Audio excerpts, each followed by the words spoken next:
Good morning, everyone, and welcome to the CDFA board meeting this morning. Welcome to all of you online that are joining us. Good to have you with us. We're going to be talking about pesticide notification and Déjame avisar. Buen día. Before we formally start the meeting, it is important to provide instructions on how to access simultaneous interpretation.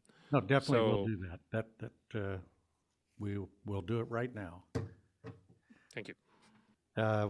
Also like to mention that the meeting is being simultaneously translated into Spanish. And Carmelo, I think you're going to be giving us the Zoom instructions for those who want to listen in Spanish today. That's correct, sir. I'm going to do it right now. Great. And after that, we will activate the function. Está disponible la opción de interpretación simultánea para aquellos que hablan español. Para poder utilizarla, en caso de estar en una computadora de escritorio, en un momento que activen la función, van a hacer clic en el icono de mundo en la parte inferior de la pantalla. Ahí van a seleccionar el canal de idioma de su preferencia y si lo hacen desde un móvil o tablet, van a tocar los 3 puntos para desplegar opciones adicionales, seleccionar interpretación de idiomas, el idioma de su preferencia, en este caso español, y presionar OK. Si tienen algún problema, me pueden escribir o pueden escribirle al organizador un mensaje privado y allí le van a poder ayudar. Vamos a poner este texto con las instrucciones en el chat, por si acaso. Simultaneous interpretation is available. In order to use it, if you're in a computer, please click on the world icon on the bottom right of your screen. Select the language channel of your preference. In case you're on a mobile device, press the 3 dots to display additional options. Select language interpretation, the language of your preference, and then press OK. We will be available in the chat. In case you have any problem, you can send a private message. Now I'm going to give the floor to our host, and we will start interpreting for you. Have a great session. Thank you, Carmela. Appreciate that. So we're calling the meeting to order. Will you join me in the Pledge of Allegiance? I pledge allegiance to the flag of the United States of America and to the republic for which it stands, one nation, under God, indivisible, with liberty and justice for all. All right, Josh, could you do the roll call for us this morning? Yes, sir. Rachel Arizmendi. Don Cameron. Here. Janae DaCosta. Mike Gallo. Here. Hernan Hernandez. Here. Glenda Humiston. Here. Julia Jackson. Bryce Lundberg. Here. David Mancera. Here. Michelle Pacera. Here. Doria Robinson. David Shabazian. Here. Rolston St. Hilaire. Here. Joyce Sterling. Chris Valadez. Mr. President, we have a quorum. Thank you, Josh. We have before us the minutes from the January 7th meeting. I think they were emailed to everyone. We need a motion to approve. Thank you, Glenda. David? Any discussion or changes? All those in favor signify by saying aye. Aye. Opposed? Aye. Motion passes. Secretary Ross, we are going to ask you for the departmental update. Good to see you this morning. Hi, everyone. And for those of you I haven't seen, Happy New Year, since it seems like it's been forever since we've been gathered together like this. The past month has been a lot about follow-up on the introduction of the budget and the rollout of the proposed budget. Still, it'll be sometime before we have a better picture for May revise, especially because of the delay in filing taxes for all those people so impacted by the fires, which is rightfully so. Going back to the fires, we were not one of the frontline agencies in that, except for our animal cares unit, which becomes more and more critical in every disaster like this, as people need to evacuate so suddenly, and their fur babies are their family. I'm as guilty of that as charged as anyone is. And just the numbers were overwhelming almost immediately.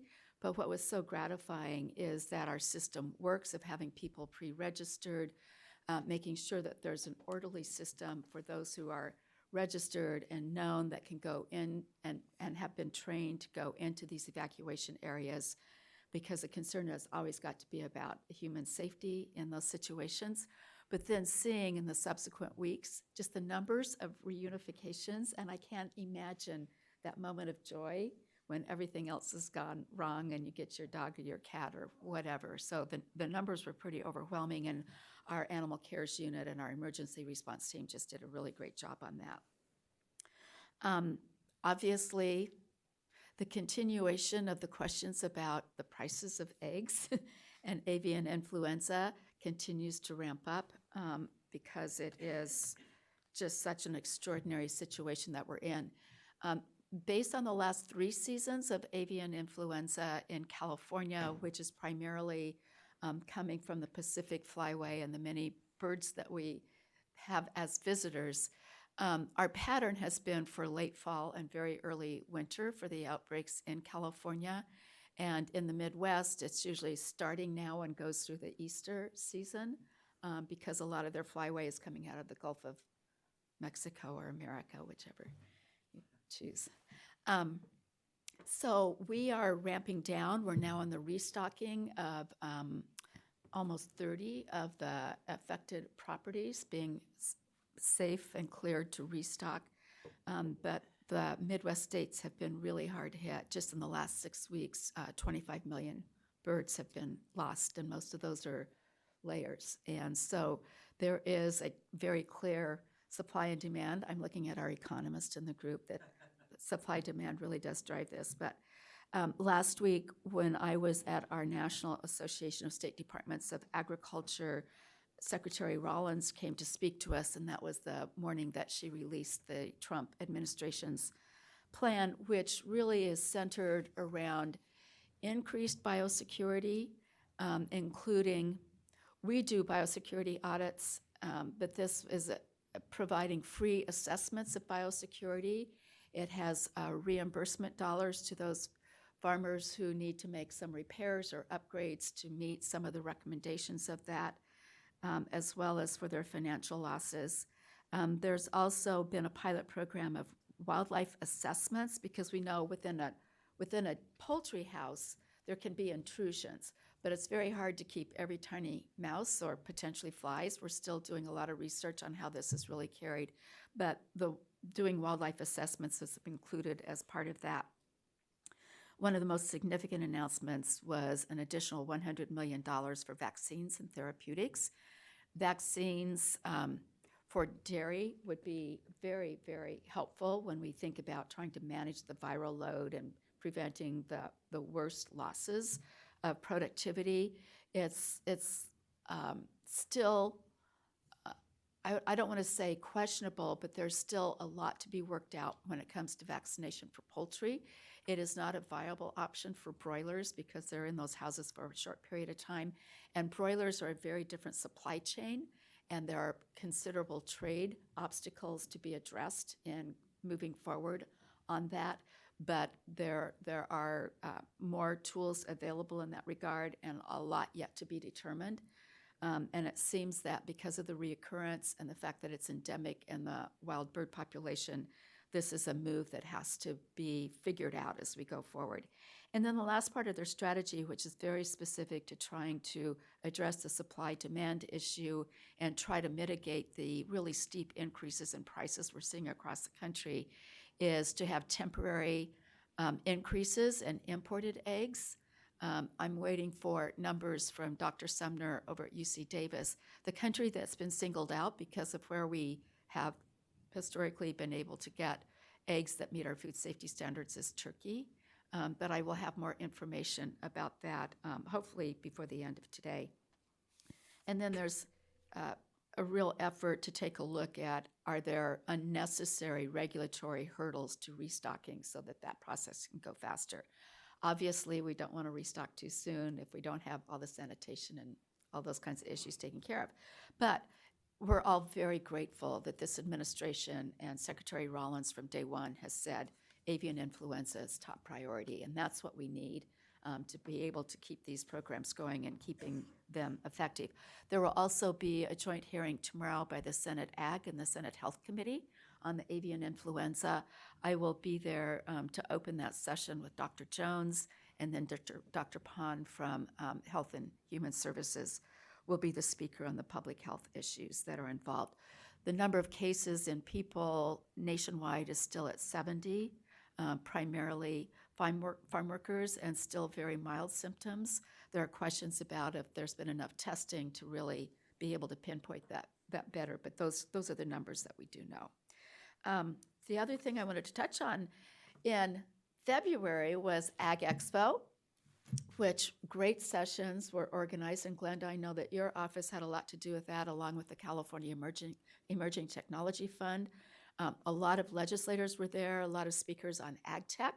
And I will have to say, Glenda, really have upgraded since the last time, the year before last, that I spoke at an event sponsored by California Women in Ag, which used to be in a trailer with really shaky floors and crowded, not even water available in the room. This was a tent with carpeting, beautiful plants, and people making espresso drinks at the back of the tent. I just think you set the bar really high, and I like that. I don't know, is that a carryover from Silicon Valley stuff, or what's the deal? But not only was there a really informative session that morning, but after lunch, we did a really excellent roundtable discussion with a lot of farmers and ag representatives from the Valley and some of the folks that are doing ag tech in the Valley, and I thought it was a really productive conversation, so I really appreciated that. Just a reminder that Ag Day will be March 19th. Arma is back there. She's been doing a lot of the organizational work on that, and we appreciate that. Focuses on youth and careers and opportunities in agriculture. It really aligns with our next generation of talent and tools. This past month, we had our quarterly meeting of both of our Small Farmer Advisory Committee as well as our BIPOC Advisory Committee. They're both very interested in doing more joint meetings, which actually is a really good idea. There's a lot of crossover issues, and they're very eager to have a meeting with all of us. And it would be nice if we could make that happen in person, but we're getting into the time of year that might be a real challenge. So just something to put on your radar. One of our staff members from our Farm Equity Office, Carmen, attended the LA Food Policy Council the beginning of February. It was a chance to hear from small farms that may have been impacted by the fires, not as directly as farmers who bring produce into the Altadena Farmers Market and the Palisades. Yeah, those facilities were wiped out. And so that obviously displaces people in doing those kinds of things. And the last thing I wanted to touch on is that yesterday, the governor issued an executive order where he is expecting that to the extent that it is feasible, we will have employees of the state of California in the office 4 days a week to advance mentorship and collaboration and innovation, and try to work with our employees to make it as family-friendly as possible. So stay tuned on that. And today, tariffs kicked in, and if you weren't listening to the stock market on the way into the office today, there's a pretty broad reaction to what's going on. So it'll be interesting to see what the president has to say about that and what the days ahead look like. I had a lot of folks from Canada were at our national meeting last week, very eager to talk to people and find out what can be done. Friends from Mexico were there, great conversations, but this is part of a new day. I don't know what else I can say. Perfectly said. Hopefully it's only one day. Sorry. Yeah. Thank you. Thank you, Secretary Roth, for your update. Really, really appreciate it. Good to hear what's going on, not only in California, but throughout the nation. Our next presentation. Can I ask you a question? I do have to add one Secretary thing. Ross? All of our agencies will be impacted by the freezes that are on spending or the potential elimination of some of those programs, and CDFA is. I'm very optimistic that the boots on the ground work we do when it comes to pest detection and eradication, as well as avian influenza, will proceed. They have in every administration, as they should, because these are not partisan issues. These are about public health and keeping agricultural goods moving. But specialty crop block program is a longstanding program that all of those programs are on review to ensure that they align with the new administration, as well as new programs like the local food procurement program, which in my committee at NASA last week, we had 100% enthusiastic support for that program. Every state testified to what a difference positively this has made for small farms in their local communities across their states, getting more of their fresh produce from small-scale growers into the hands of people who need it, whether it's food banks as well as for the school programs, and our everything we know about the resilient local food infrastructure program. Those are just some examples. It is yet to be seen how much the layoffs as far as staff in county offices for Farm Services Agency. I know of a large number of layoffs of new staff that were hired for NRCS, so it's yet to be determined how those will impact services to farmers throughout the county offices. But these are things that we want to be very mindful of watching. And then Josh and Secretary Birdsong, who's here now, will be working on the disaster relief that has been made available, that Secretary Rollins is very committed to getting out in a timely way, and possibilities of block grants to the states. We're still working that out to see what that looks like. Florida is the only state that's had a lot of experience in that. So these are things to watch for. But it's a real mixed bag. Mhm. And we will adapt. Bryce, we'll get to you in just a moment. Joy, you had a question? I wanted to thank you for sending us back a letter on the on regenerative farming. And I was interested in some of the edits. If you could comment on those. It seemed, just a little backing off of saying this is what it is as opposed to this is for consideration, and encouragement as opposed to you shall. So this is respect for sister agencies. We cannot tell sister agencies what to do. And that was what the cautionary note was that this is something that we're laying the foundation of common shared understanding of what these practices are. We will be using the Soil Health Initiative, which really goes back a number of years. That was a cross-agency effort to really have folks understand mulching and compost as things that could happen, whether it's in right-of-ways for transportation or in public parks. And so it was a cautionary note to us that this is all really good. Content-wise, the content has not changed. Right. It's how we want to reach out and encourage collaboration across agencies for there to be, let's start with laying the foundation of a shared common understanding of what these practices are, the understanding that they will evolve. And we're looking at doing things, and I don't see Virginia, it's here, at doing things like some of the brown bag lunches that all of us have gotten pretty good at during COVID, of really doing that to engage employees within the agencies, not just those people that represent their agencies at the Soil Health Initiative. So that's what that was about, Joy. I hope that helps. Thank you. Okay. Michelle, did you have your hand up too? I did. I didn't know if you wanted to go to. Was Bryce? Bryce Okay. next. Yeah, and I can go after. It's fine. Thanks. Bryce, you had a comment? Well, thank you for the report, Secretary Ross. Secretary Ross, in relationship to avian flu, are other countries experiencing similar outbreaks, or is this largely a United States phenomenon? It is and has been in other countries, and in fact, the development of vaccines actually started in the EU, and that's where some of the earliest trials were being done.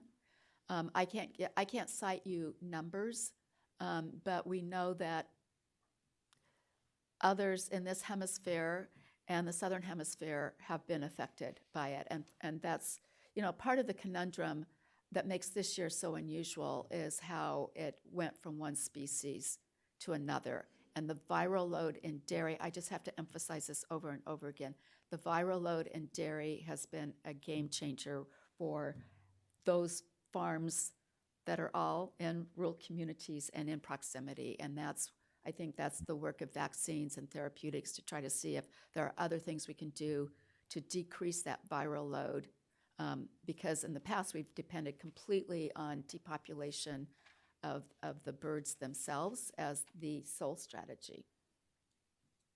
Anything more complicated than that, we probably need to get Dr. Jones on the phone.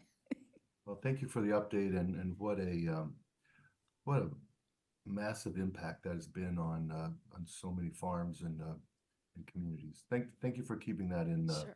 forefront. So, Secretary, is the vaccine good for chickens and bovine, or is it? So it's a prevention. I think that's one thing, and I should have just made this clear from the first. It will not stop Right. someone getting it. It will, because of how we've seen this be a slightly different form every year. It's like viruses. Viruses do that.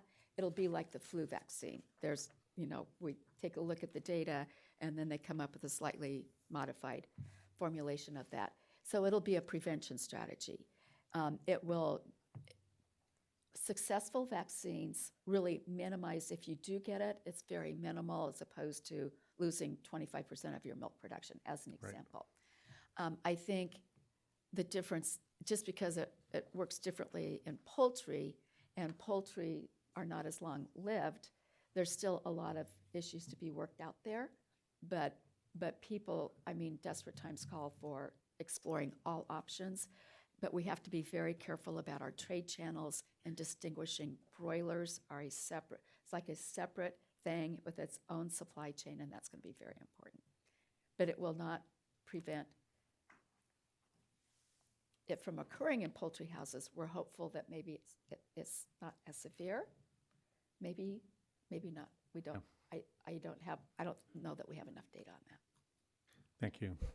Michelle? Great. Thank you for the update. And I'm curious, just the changes coming from the new federal administration are both kind of broad and coming very rapidly. And so sometimes it's hard, I think, to really understand the implications as a consequence. And I'm just curious what kind of systems, are being, how's the department, the resources agency adapting to that? Like what kind of systems and process are in place? So our core work continues. The core work that we do is done on cooperative agreements, or it's done on wildfire prevention. It's done on the core work itself. There have been a lot of new add-ons because of some of the relief measures and the proactive investments in part of the recovery from COVID that provided new dollars for some new, more aggressive approaches. I think it's yet to be determined how much of the climate change agenda changes or not. I'm very focused on the outcomes. Everybody gets a right to rename something or rebrand it. That's the prerogative of the administration.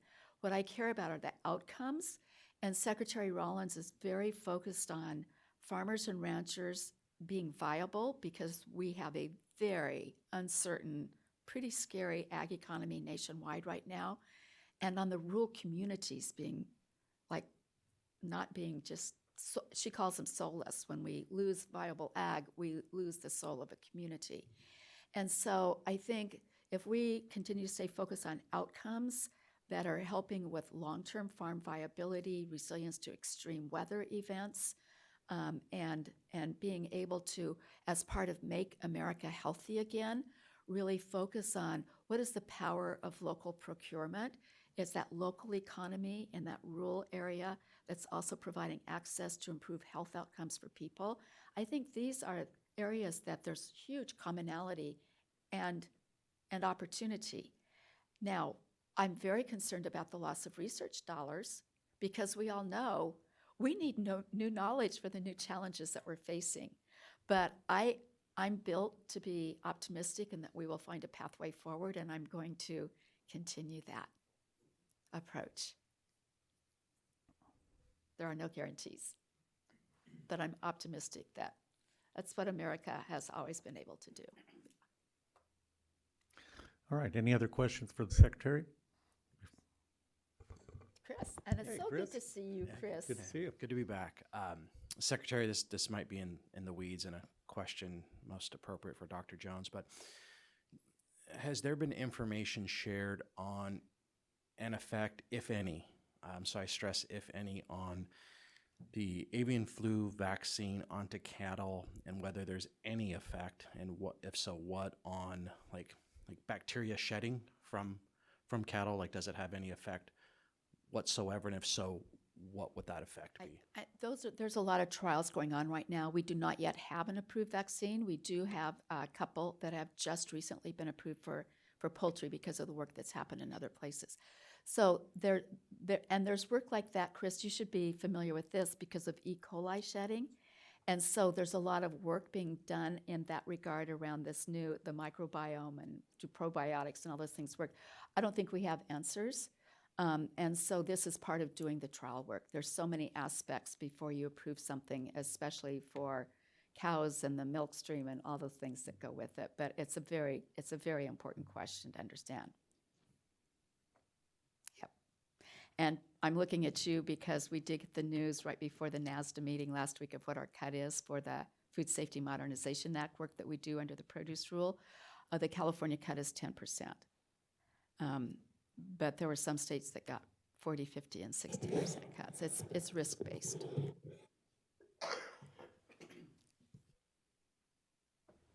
Thank you, Secretary. All right, we're going to move on to our next presentation. We're going to be talking about state and federal update on budget and federal funds. We have Deputy Secretary Arma Kozina from CDFA with us today. Good to see you.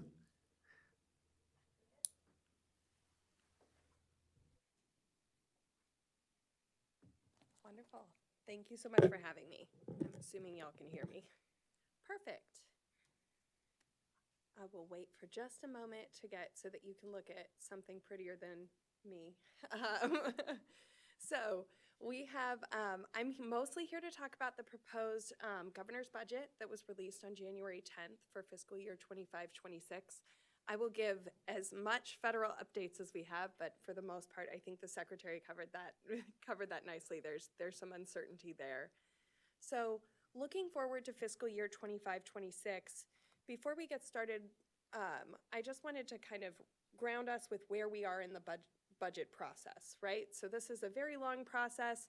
For those of you that are not, planning your whole lives around the budgeting process, we released the governor's budget on January 10th. That is the administration's proposal for the budget. And it goes through a number of public budget committee hearings. We've had our first two, one on the Assembly side, one on the Senate side. There will certainly be many more. So that's about where we are in this process.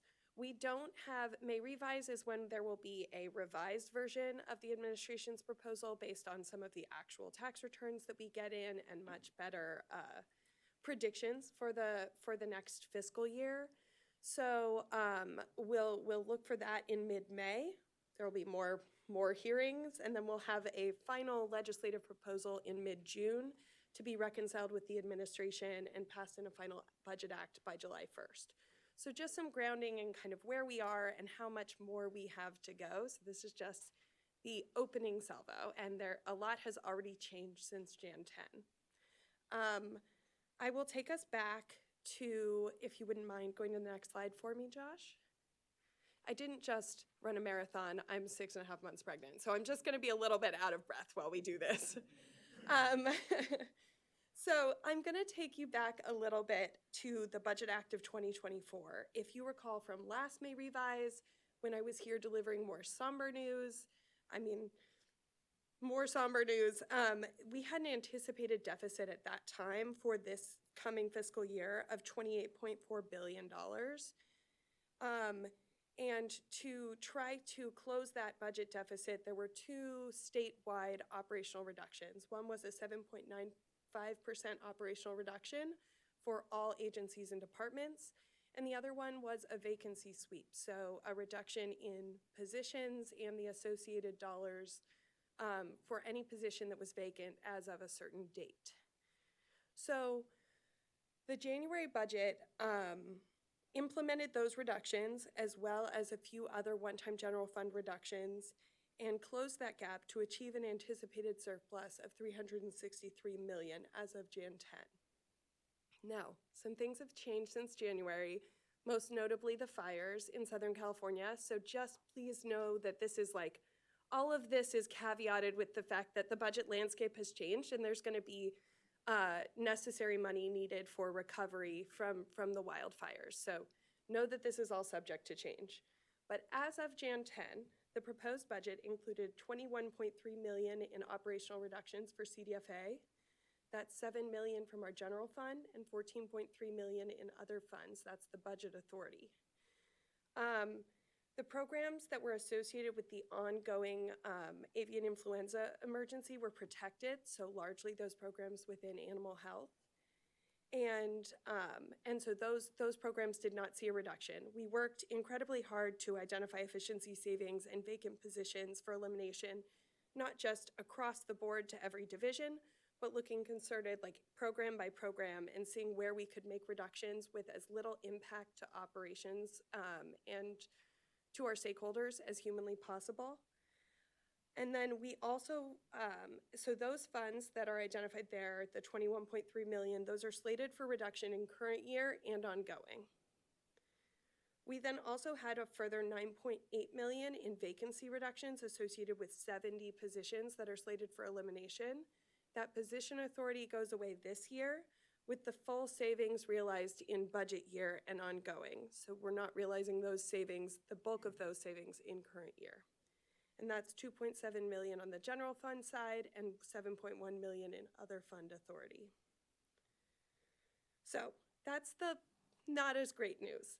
We do have some funding slated for agriculture or for CDFA in particular, 5 general fund BCPs totaling $28.9 million, the bulk of that being an investment in the Farm to School program. And then there is money from Prop 4, which is a whole other thing, which we'll get to a little bit later. All right. So in terms of our 5 BCPs that were general fund related, or you'll see the one at the end is provisional language only, no money associated. The first one is a proposal to advance Farm to School. This is a one-time increase of $24.9 million in general fund for fiscal year 25-26 to advance the California Farm to School network. It would fund the California Farm to School Incubator Grant Program, climate smart technical assistance, and implement recommendations that were outlined in the recently released Farm to School Roadmap to Success. You may be wondering what the connection is between the Farm to School program and that climate smart agriculture technical assistance, or if you're not, bonus points. But essentially, all of the producers that are participating in that program now have implemented some climate smart agriculture practices into their operation. And so the climate smart agriculture technical assistance is really meant to ensure that there is a pipeline of producers that can meet the extra demand associated with the Farm to School program. And we can't guarantee that without that type of technical assistance up front. There's also an increase of $2.5 million general fund in 25-26, about $4 million in the following year, and $3.5 million in fiscal year 27-28 and ongoing, 27-28 and ongoing, to manage, implement, and maintain remediation efforts aimed at addressing real-time and critical security vulnerabilities, as well as provide urgent and ongoing management and monitoring of new critical security services. This is an IT BCP that was really meant to address a breach in one of our databases that exposed some vulnerabilities in our system. We were able to implement some short-term fixes for that. This is the long-term fix to ensure everyone's data is secure and that we're managing all of that responsibly. It's safe now. It's just, we'll be more safe in the future. We also have $3.6 million ongoing, half of that amount in 25-26, and then the full amount in ongoing the next year to staff the Turlock North Valley Animal Health Laboratory. We have money to build this facility. It is a much bigger facility. It will service both avian and bovine and like large mammal health and necropsy. And we'll be able to process all those samples once we have the staff for it. So we've built it, now we just need to put people in the building. We're very excited to get that facility online in January of 2026. There's also $242,000 for planning, for the planning stage for repairs and replacement at our Meadowview lab facility. And then, as I said, some provisional language that will allow will give CDFA the authority to spend the remaining milk producer and processor assessments from the dairy marketing and milk pooling branches. That will be done in coordination with industry. All right, so I did promise Prop 4, so that's the last thing. So Prop 4, this is the BCP that we proposed is for year 1 of funding from what was allocated in Prop 4. Proposition 4 was passed in November. It has a whole section carved out for climate smart agriculture, and we are really excited to fund 5 existing programs in the current year, programs that are all oversubscribed. We have the infrastructure, we have producers that are ready to implement these practices. And so we've allocated the full amount that was outlined in Prop 4 for this first year. If there was an existing program, we allocated all of the funds in the first year. That's $18.8 million for the Urban Agricultural Grant Program, $35.9 million for the Healthy Soils Program, $37.6 million for SWEEP, $19.9 million to be allocated to projects from the Invasive Species Council, and then $37.6 million for fairground community resilience upgrades, specifically focused on our fairgrounds that are providing community benefits during emergencies and during extreme heat events or other extreme weather events. There are also 4 new programs that were outlined in Prop 4, and these are only partially funded in our BCP for this year. So the 2 first programs that I'll mention are the Certified Mobile Farmers Market Grant Program and the Year-Round Certified Farmers Market Grant Program. For both of those programs, we have existing relationships with our certified farmers markets. For the mobile farmers markets, we're developing that regulatory process now as prescribed by legislation that was passed last year. And so we feel very confident in our ability to spend about half of that money in the first year and half in the second year. And that's why you see it split evenly between the first budget year and the second budget year in our proposal. There are 2 other programs that were a little bit less prescriptive in Prop 4, and we want to make sure that we establish those programs correctly and with a lot of stakeholder engagement to make sure that they are beneficial to all of our producers. Those are the Tribal Food Sovereignty Grant Program and the Regional Farm Equipment Sharing Program. Since those will require a little bit more collaboration, we've proposed $200,000 in the first year. That's just for administration and planning to make sure we can do robust public engagement. And the bulk of those funds would be expended in the second year. So that's $14.7 million is the balance for 26-27. That's been our proposal so far. We'll see. So far, we haven't had any questions on that from the legislature. We haven't had any significant pushback. So fingers crossed that will be the rollout plan for Prop 4. I would just put one caveat on that, which is that this is all contingent on there being an APA exemption. If there is not an APA exemption granted as part of that, as part of Prop 4, it would necessarily delay the implementation of these programs, particularly our new programs. APA, Administrative Procedures Act. Thank you. That's not my wheelhouse. I was gonna let Rachel speak to that. So, but all right. Are there any questions on our budget proposal for 25-26? Any questions from the from the board? Chris? Thank you for the breakdown, particularly on the Proposition 4 and the department's thinking. So on the 5 existing programs funded, just for curiosity's sake, were there only 5 existing programs eligible to be funded, or were there others that were eligible but not funded, at least in this vision?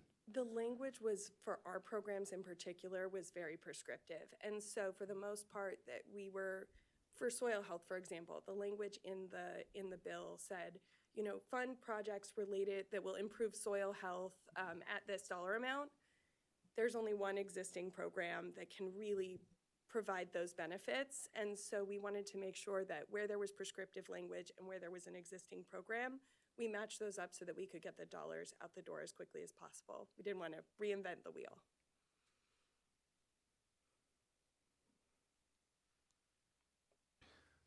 Josh, could you check to see if we have any public comment online? David? Oh, sorry, David. Sorry, I just wanted to quickly review, are there any of these programs that make money available for food system physical infrastructure investment? So, I'm sorry, Like, as for in example, like the food. farm to school, or the urban ag grant programs. I mean, even just wash stations for small farmers. Is that funding available? Farm to School has 3 tracks, Okay. and the track for farmers can include some of that. And there's Okay. also a track for like small-scale aggregation. Okay. And thank you for clarifying. I was going to say the farmers markets programs as well. Some of that infrastructure that's been provided as a little prescriptive, or that's been provided in the language from the legislature, is prescriptive to infrastructure around like shade sales and things like that. Okay. But presumably it would also, aggregation and storage would also be a consideration when we develop that program. Okay, great. Thank you.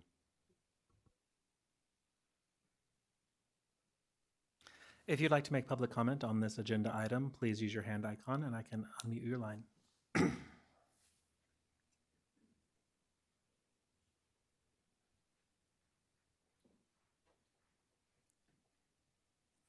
I'm seeing no public comment at this time. Thank you, Josh. Thank you. Thank you very much for your update. Really appreciate it. Thank you for having me. Hopefully I will still be here and I'll see you in May Revise. Let's hope so. Not as much as I hope so. Yes. All right, we're going to move down to Spray Days, California, statewide restricted material pesticide application notification system. We have with us today Director Karen Morrison from the California Department of Pesticide Regulation. Good to see you. We have Leah Bailey, the Deputy Director of Communications and Outreach at DPR, and Juvino Guerrera from DPR. Dr. Karen Morrison was appointed to Director of DPR by Governor Newsom on February 13th, 2025. Karen served as DPR's Chief Deputy Director and Science Advisor since 2022. Before joining DPR, Karen worked at the California Department of Resources Recycling and Recovery and the Senate Environmental Quality Committee, serving on the West Sacramento Environmental and Utilities Commission. Welcome, good to have you. Thank you, Mr. Chair, members. Really appreciate the opportunity to be here. I worry your introduction is longer than my portion of the remarks for this. But just want to open by saying thank you for the invitation to come back, for the commitment to ongoing dialogue on this program. We really appreciate this board offering the space and the place to be able to really commit to having conversations on this program as we think about impacts to agriculture and really seeking to have robust conversations as we work toward rolling out. Today we're here because we are right at the cusp of program implementation. And so are going to be, the regulations are now effective and system launch will be on March 24th. And so this is an opportunity for us to be able to show you what the system looks like, and also to talk about our plans for outreach and engagement as we move towards system launch and also in the following months, for how we will continue to be really thinking about using the system, not only to provide transparent access to information, but also to use this site as a dual purpose for resources and information about the broader practice of pest management, pesticide use, pesticide regulation as a part of launching the system. And so with that, I'll be handing it over to our Deputy Director, Leah Bailey, to do a walkthrough of the system, and then we'll be happy to answer any questions you might have for us at this time. Thank you. Thank you. Hello, everyone.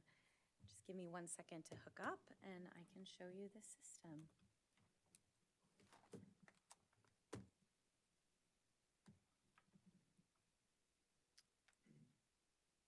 Okay. I can't see it on my screen. Can you see it on your screen, Josh?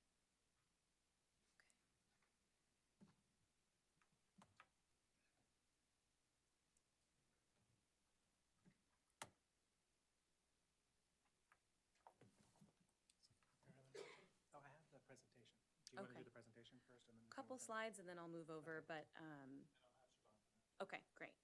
Sounds good.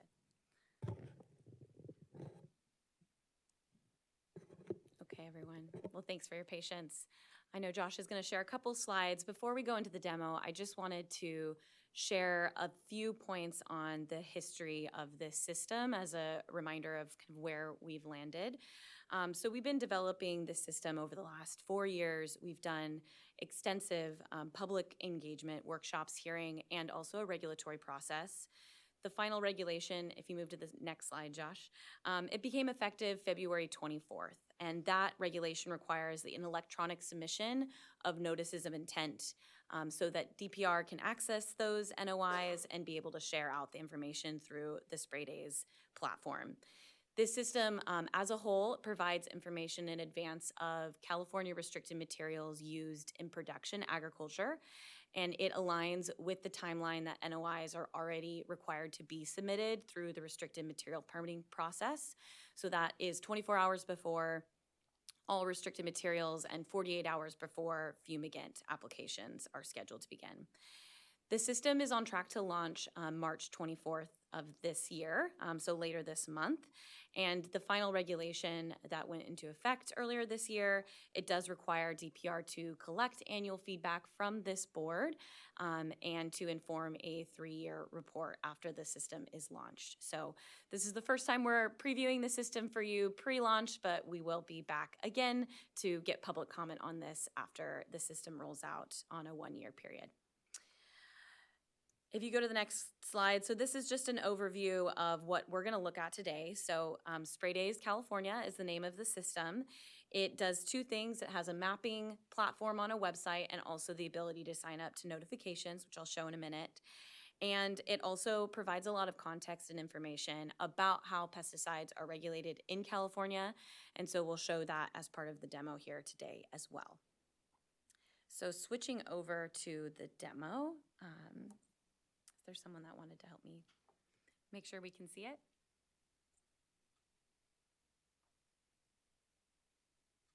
Let's try this one. I was going to try to reconnect.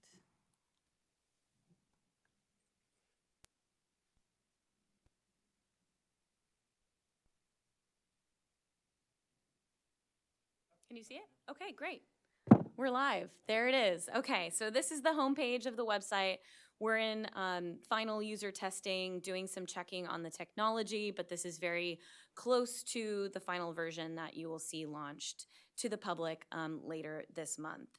As you can see from the homepage, right away you have access to enter an address. This can be any California public postal address to direct you to the map where you can see applications that are planned for restricted material pesticides. We also have the slider with information and some context on questions like what are a restricted material, what does this system provide, and directing to the sections of the website that are most relevant to folks. Also on the homepage, we have additional context such as a video down here at the bottom that you can select to learn more about how a pesticide is registered and evaluated before it can be used in California. So many ways to add some context around pesticide use and regulation here. Going to the pesticide map, you could either enter an address or you can go to the map itself. Here you are able to see a whole statewide view of the map. It's split into counties by section. So you can either select a county at this level of resolution and be able to see how many restricted material pesticide applications are planned in that county, or you can zoom in on the circles to get a closer look at applications that are planned. This is the resolution of the map that you can zoom into. The grid that you see is the township section range 1 by 1 mile square coordinates for the whole state, aligning with how we also collect pesticide use report data. The number in the middle of that square indicates how many scheduled pesticide applications are upcoming, so have a date or time for application in the future. When you select that square, you can get additional information about the pesticide application, including the product name, active ingredients, application method, treated acres, and the EPA registration number. It also indicates the date and the time that this application is scheduled to begin. I will note that consistent with the restricted material permitting process, we add some information here about the 4-day window that growers and pesticide applicators have to begin an application. So this is applications planned in the future, but we also have a section, and you don't see it in this section, I'll find one to show you, but you'll see past applications planned as well in that section. Let's see if this one has one here. Oh, none of these have any past plans. But it's a gray section that says past applications, and that will keep that information on the system for that 4-day window. Here you also can click through to additional information such as visiting DPR's website or going to the community health page. So these are the different ways that you are able to look at pesticide applications. When you enter an address here, you have to enter a actual public postal address. We'll go here. It will show you that location on the square map, and as you can see, there is nothing planned in this square, but you would be able to then zoom out and see if there's anything else planned in that region to look at. The other key feature of this website is the ability to sign up for notifications. So you can sign up for notifications by email, or you can sign up for notifications by text message, or both. You will need to enter a California address, a public postal address, so we know what address you're interested in learning more about and get notifications about applications planned in that region. You can also sign up for multiple languages. So you can see on the screen here all the languages the system will be able to support at launch. We are hosting the website with the ability to use Google Translate, and then we are also manually translating into Spanish to ensure accuracy of the content, but we are continuing to add to this language ability for folks to be able to sign up for those emails and text messages to be in a language of their preference.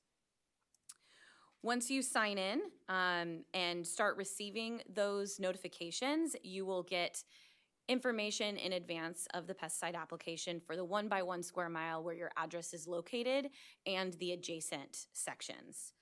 The notification itself, here's an example of one that I received this morning, will give you the information that was also hosted on the website, such as the date and the time, what address it was located next to, and information about the pesticide itself, and additional context about how pesticides are regulated in California. The text message, there's a lot less ability to have content in a text message, so it gives you the date and time and links you back to the map for additional information about that application. Once you sign up for notifications, you can also sign into an account to be able to change and manage your notifications, so you can discontinue them, you can delete your account, you can collect to see the results on the map, or change any preferences that you want there. Additionally, couple key features I want to point out, and then we'll talk about next steps. So we have a FAQ page that provides answers to the questions that we have heard through our pilot programs or beta testing, and this will be a section we will continue to build out as questions come in from the public. But questions like, what are a restricted material? Are all pesticides sprayed? What does it mean, specific applications in production agriculture? What should I do if I'm exposed to a pesticide? You know, what do these words mean, like active ingredient or application or EPA restricted or EPA registration number, giving definitions to some of the language that we use on the site to talk about pesticide regulation and the applications.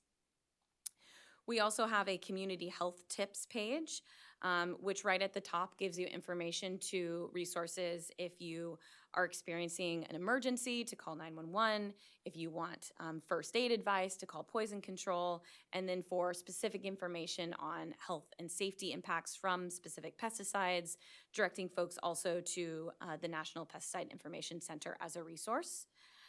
This page also includes information about reducing potential pesticide exposure, fact sheets on some of the most commonly used restricted material pesticides in California agriculture, symptoms of pesticide exposure, how to report a pesticide incident, and then also additional information for safety for farm workers and others, and how pesticides are regulated in California.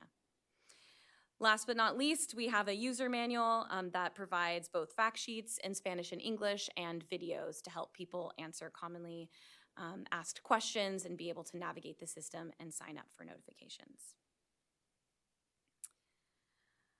I'm gonna transition to the PowerPoint slides again, Josh. I don't know if you wanna share those and just talk a little bit about our next steps and outreach plans, and then happy to answer any questions on the system or our planned outreach.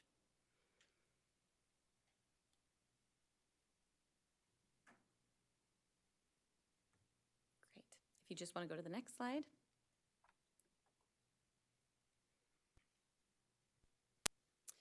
Okay, so these are some of the resources that we have available now or will have available in the very near future.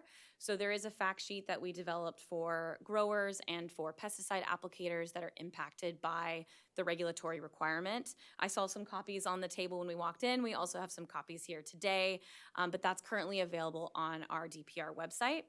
We're also finalizing an enforcement letter to support the consistent implementation of this regulation. That will be on our website, hopefully in the very near future. We're working through final review on that. And we will have a recorded demo of the site, as you saw today, to share out with the public, hopefully later next week, so folks can see the system before it launches and be able to preview it, and all of you can share with folks that are interested in. Next slide.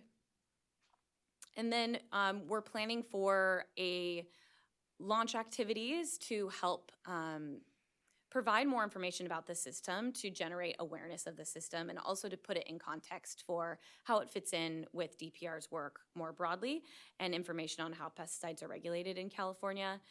We will have a launch celebration in Kern County in the community of Shafter in the evening of March 24th on the day of launch. We will be sending out a press release and talking about this on social media, but then post-launch, really the meat of our outreach will begin, and this will include both paid marketing and advertising and event engagement. If you go to the next slide, Josh, give a little bit more detail on that. So the marketing and advertising, really thinking about Spanish and English information, online radio ads, help people understand the system exists and know that they have this as a resource for more information.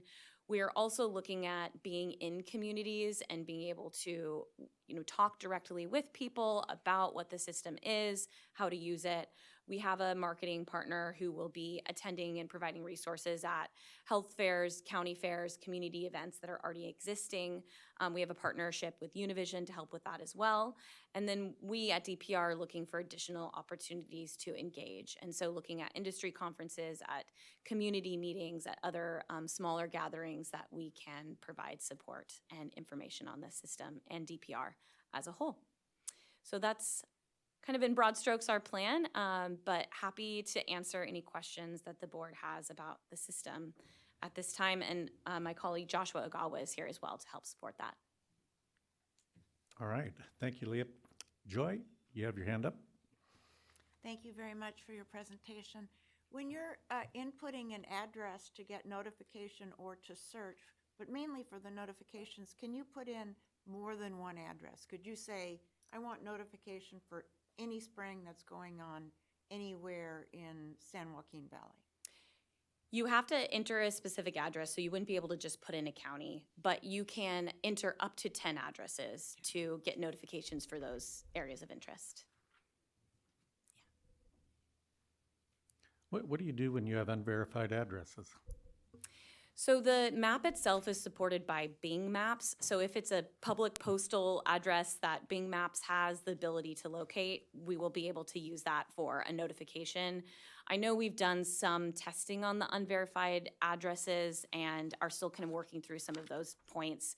Joshua, I don't know if you have an additional detail on that, but I think if it's a searchable address on Bing Maps, you'll be able to sign up for notifications. Yeah, I know that a lot of the rural addresses are not verified. That creates a lot of other problems as well. Yeah. Yeah, you can't find, yeah, fire truck can't find you. Right. Hopefully you'll be able to look at the map and see the 1 by 1 square mile section that you're interested in. But to sign up for notifications, you do have to have a postal address.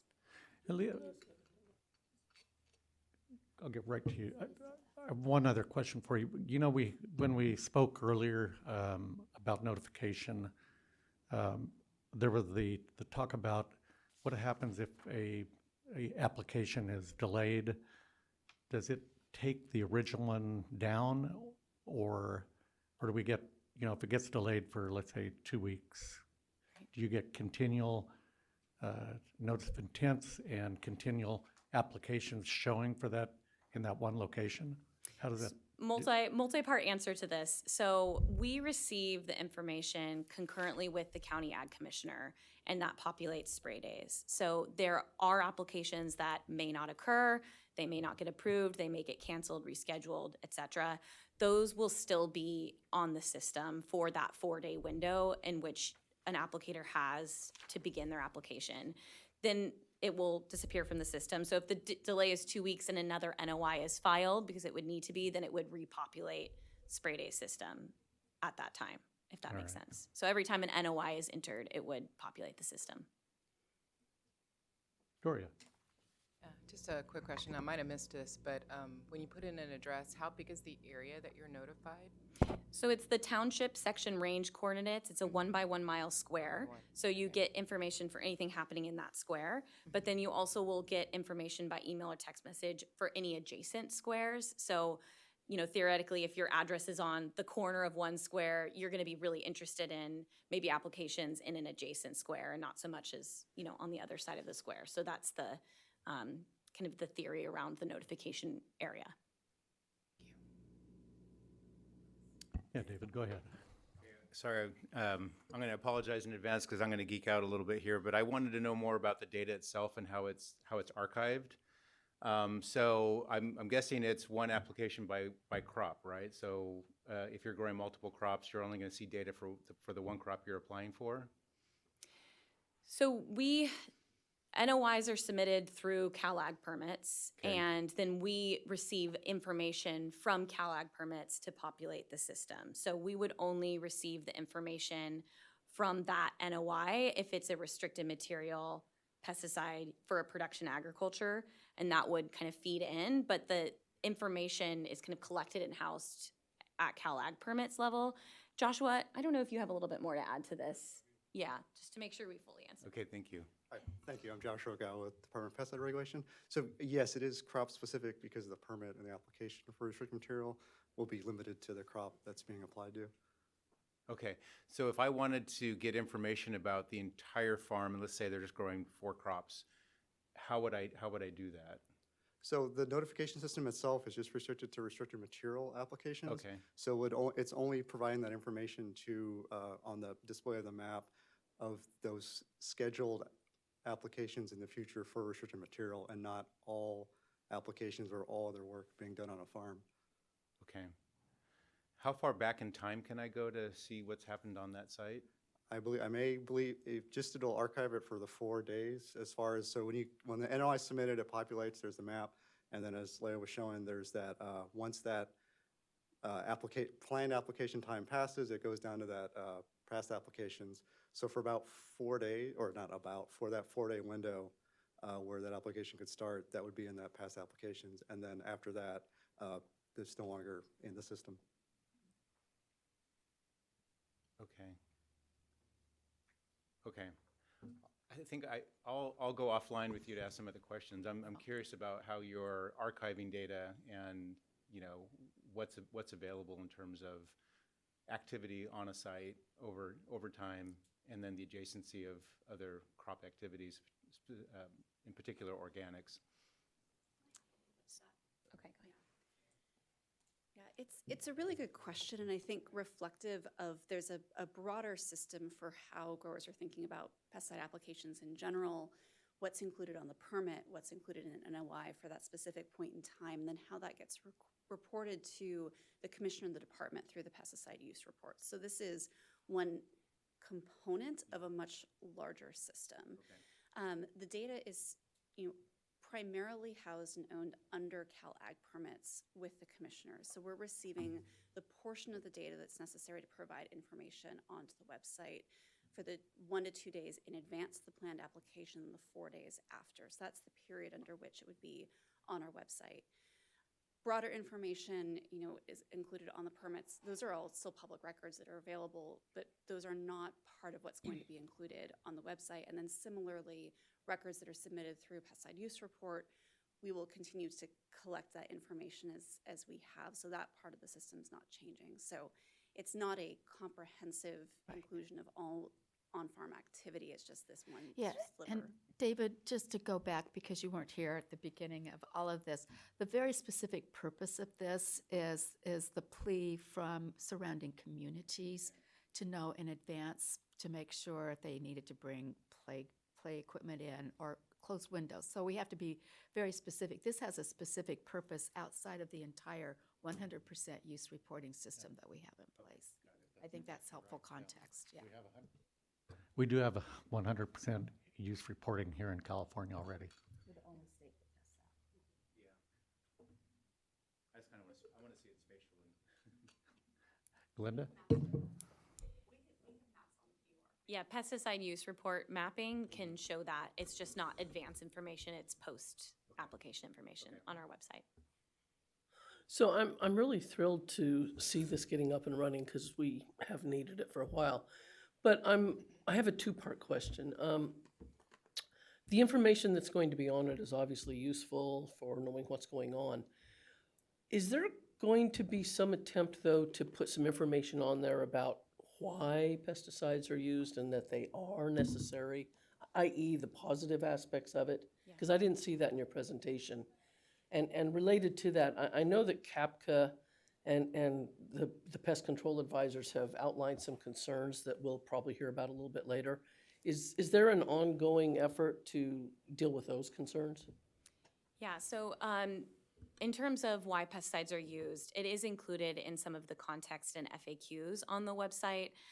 It's not, front and center, but it is an important question that we want to be able to address of why are pesticides used at all and how critical they are for our system to manage pests.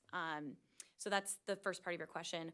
On the second part, the final regulation does build in opportunities for us to hear feedback from the public and from this board and our Environmental Justice Advisory Committee. And so we are required to get that public comment on an annual basis for an annual status update, leading up to a 3-year review of the system. Yeah. So one thing I think might be useful, our University of California Integrated Pest Management Program has a really outstanding website with tons of info. And to avoid reinventing that particular wheel, I'd love to see if there's a way to encourage people, if they want to know more about the pesticides, to go there.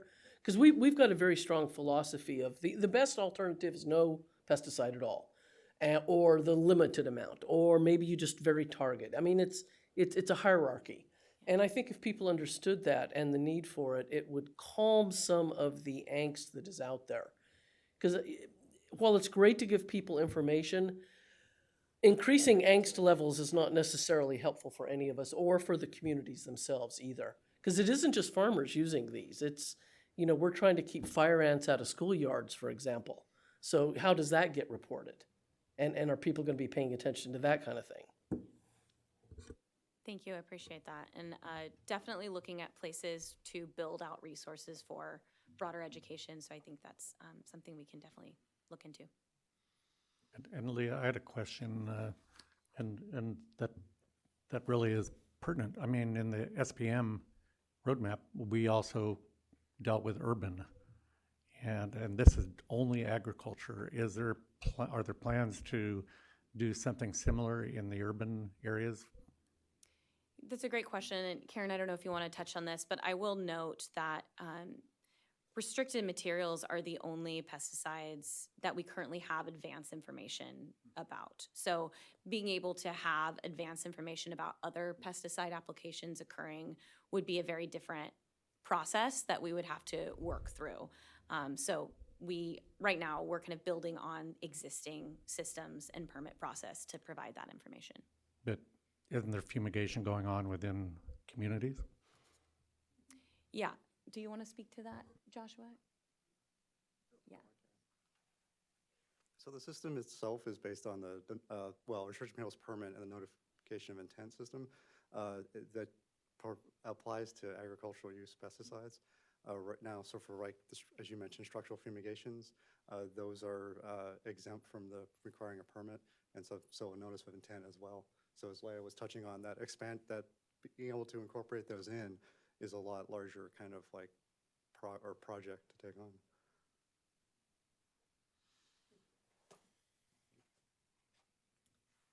But I think to your broader point that you're not specifically saying, but I will maybe articulate a little bit more specifically around where we think about the broader use of where pesticides are used. It's not just in agriculture, and there are also high-risk products that are used not in agriculture for similar intents and purposes for what you all are considering, but also to address other types of pests that are unique in those other circumstances.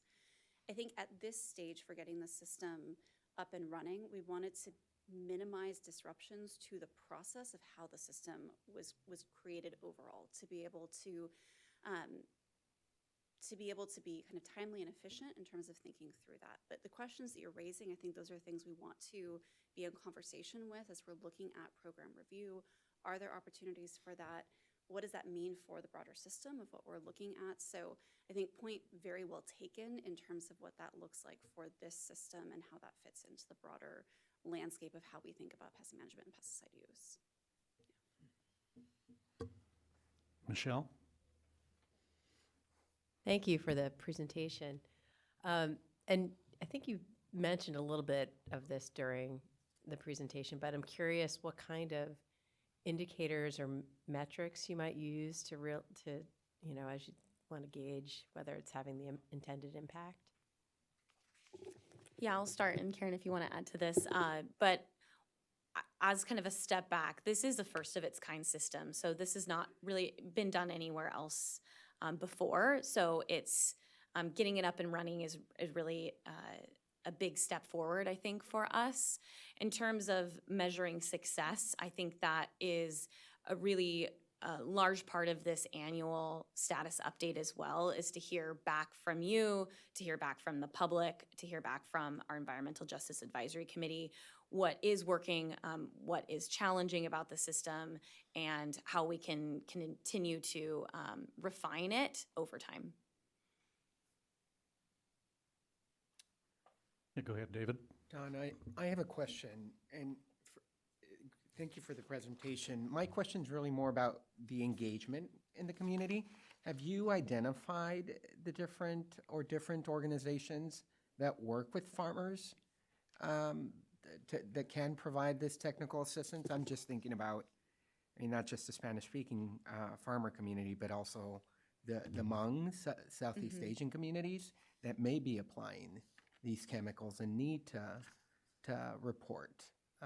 So that's a great comment, and I would say welcome recommendations and suggestions also from the board of the right places to be in communities. I think we're assembling our lists and working with CDFA to identify other areas that we can be for the grower-specific outreach, but also welcome additional suggestions. Thank you.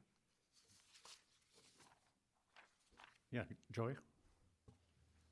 Thank you. Who is the intended audience for this website?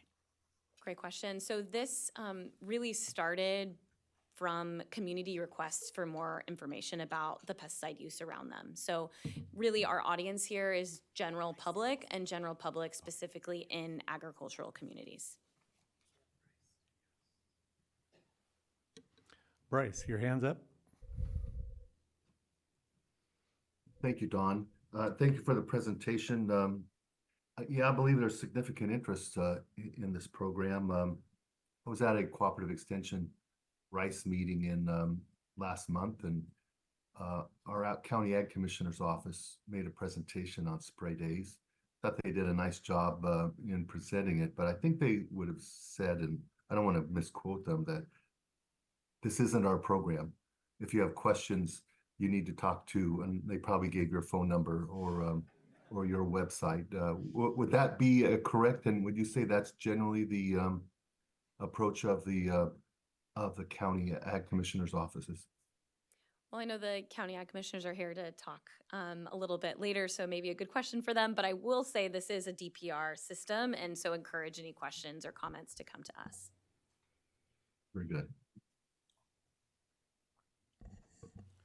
Go ahead, Chris. Thank you, Don. So following up on that, as you presented, and thank you, you had identified the rules specificity with respect to feedback mechanisms, so the Environmental Justice Committee, the State Board, and the public. But if I'm going to speciate the public a bit and think of maybe certain audiences that may have more concern or more input or more thoughts because of, you know, their day job or their public activity or proximity to pesticide applications and restricted uses and the use of the system, again, takes me back to maybe ag commissioners and or applicators, farmers or others within, you know, just based on proximity, and I'll use that given their relationship to the system.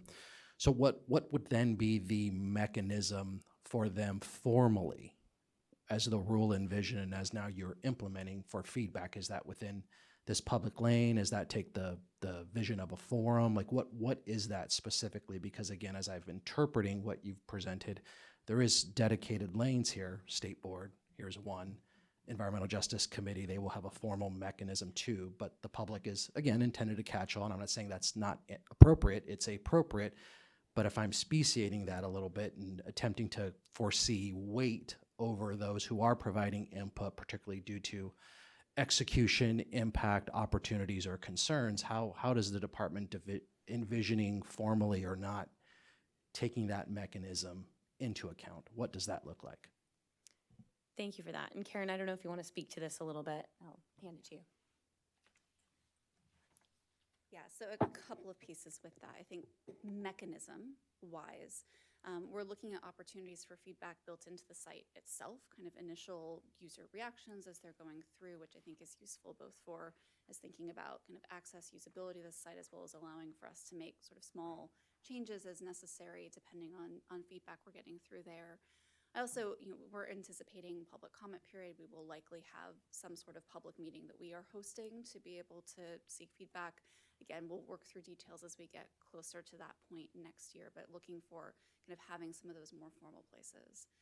I will say in general, as I think about receiving comment back, to me it is all of the comments that we receive are important regardless of how many of them we're getting. I think that this is often a question of kind of volume of response versus sort of the types of responses that we're getting.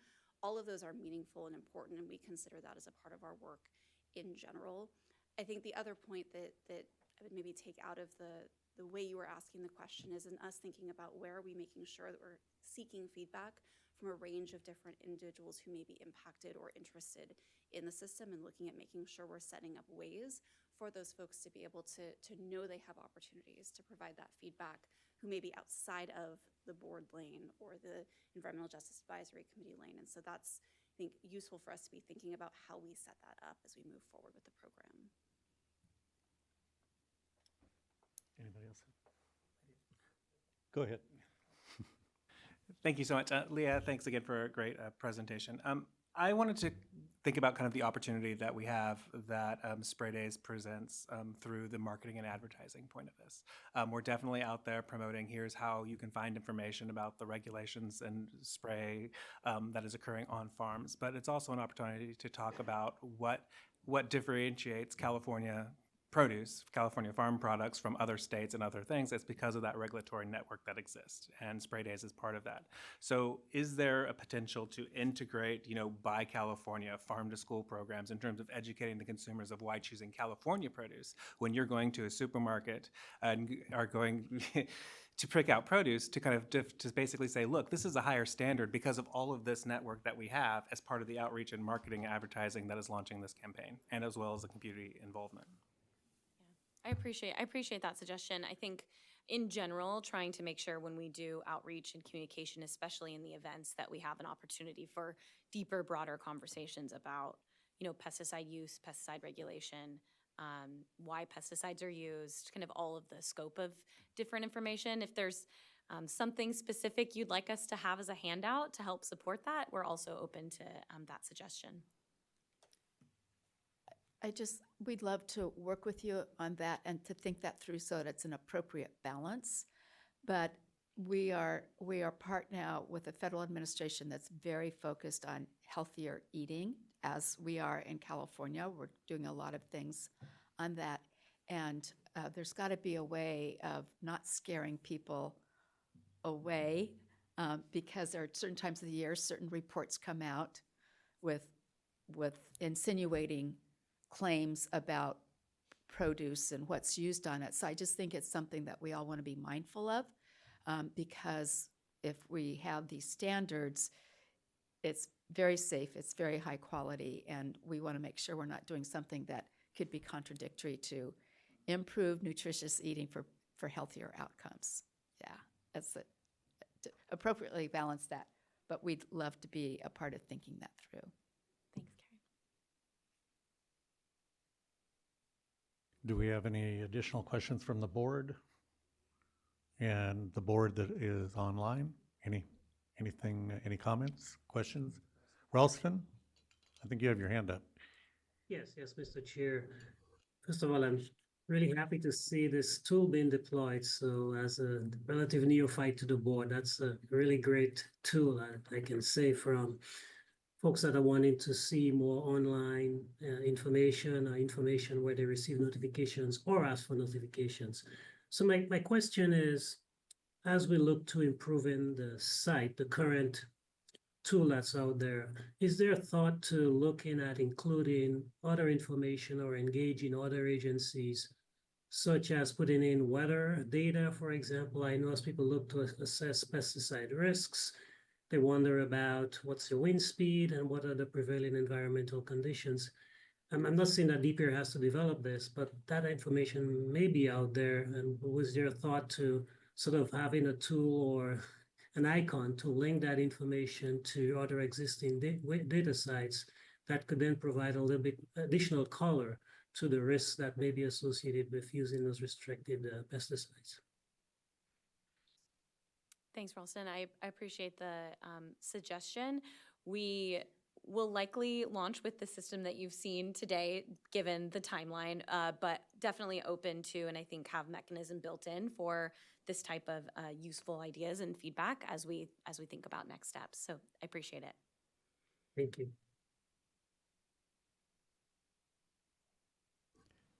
Any other comments from the board? Ralston, I know that many times we have restricted material usage and it has very specific wind requirements and weather conditions built into that inversion or wind or other things that do come with the application. But yeah, may not hurt. Josh, can you check public comment on this item?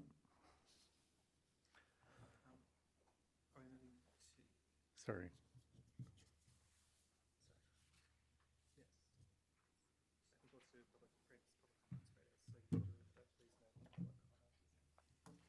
Yep, please note that public comment on this agenda item is to the California State Board of Food and Ag. Regulations supporting the implementation of spray days, California, have been approved by the Office of Administrative Law. Very good. If you'd like to make a public comment online, please use your hand icon and I will unmute your line. Our first speaker is Elena Piera. Your line is unmuted.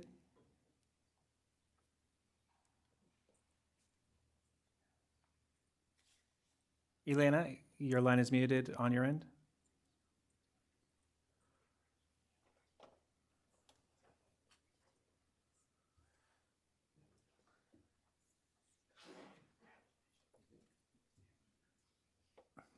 We'll move to our next speaker, Paige. Your line is unmuted. Hi.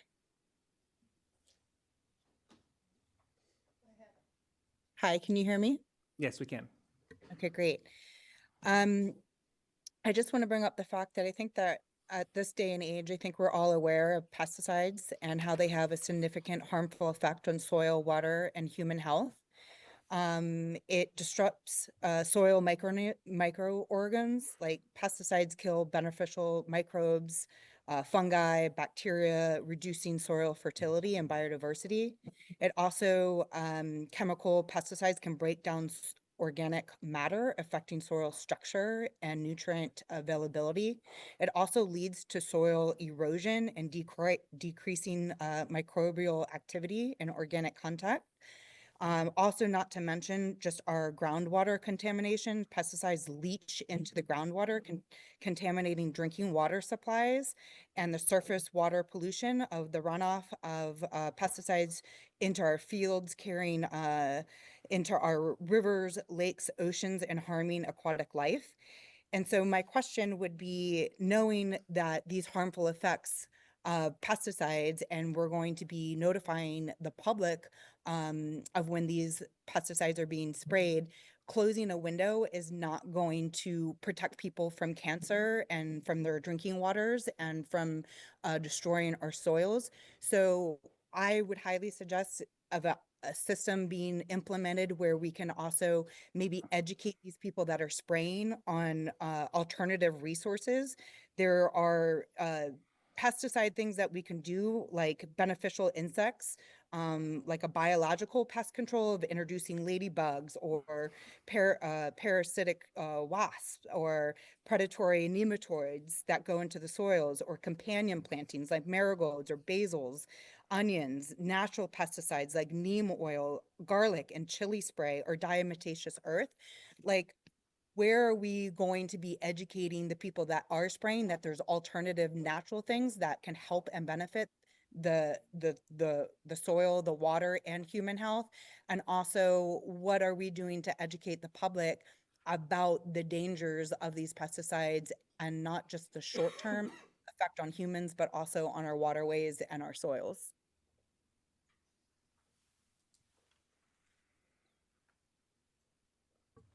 Thank you, Paige.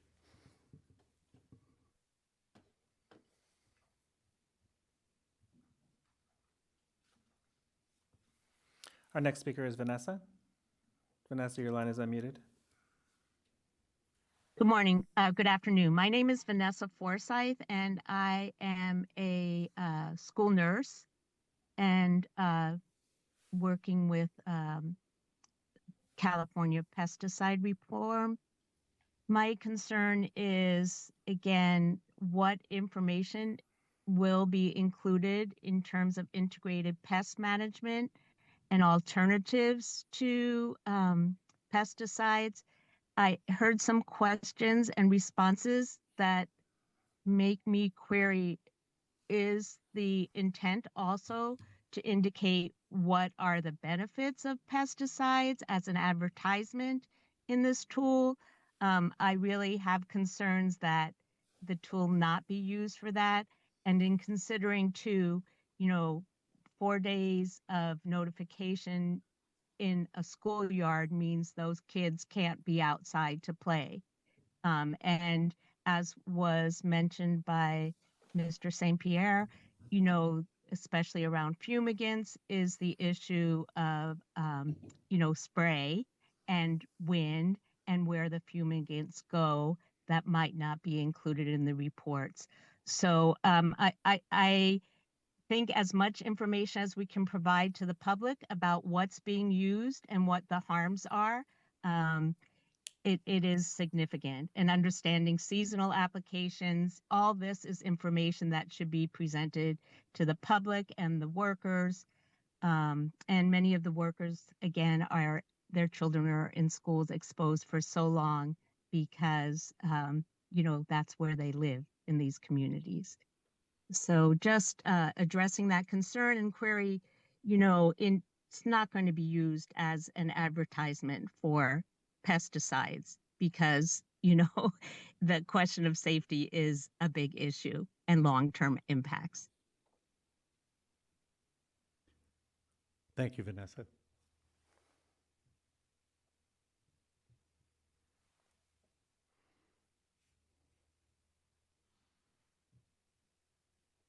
Our next speaker is Mark Weller. Mark, your line is unmuted.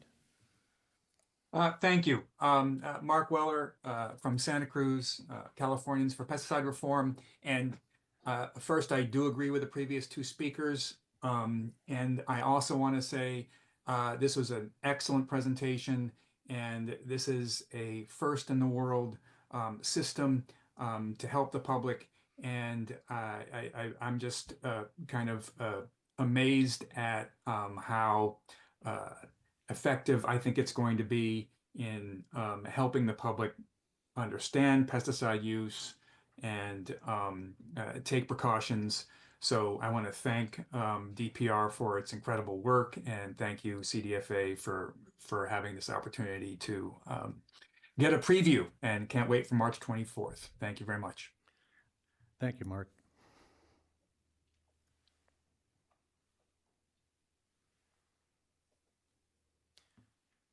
Our next speaker is Jane Zellen. Jane, your line is unmuted. Hi, Jane Sellen, Californians for Pesticide Reform. I definitely want to echo the previous speakers and thank DPR very much for unveiling what we think is a really excellent system, at least an excellent start. We know there's room for improvement. And as noted, and I think some of the earlier speakers noted, this is in response to community demand for just basic information about chemical safety, from the health impacts of chemical exposure. One question, or I don't know if I can get an answer at this time, but I believe in the final regulation, there is a requirement for public comment. So I think I heard Director Morrison say we're considering a public comment period, but I believe that is required in the regulations. So I just wanted to just confirm that. But otherwise, thank you for an excellent presentation, and we're excited for this first in the world system. California should be really proud of it.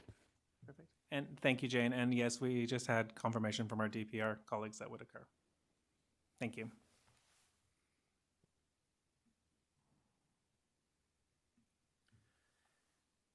Our next speaker is Teresa Gomez. Teresa, your line is unmuted.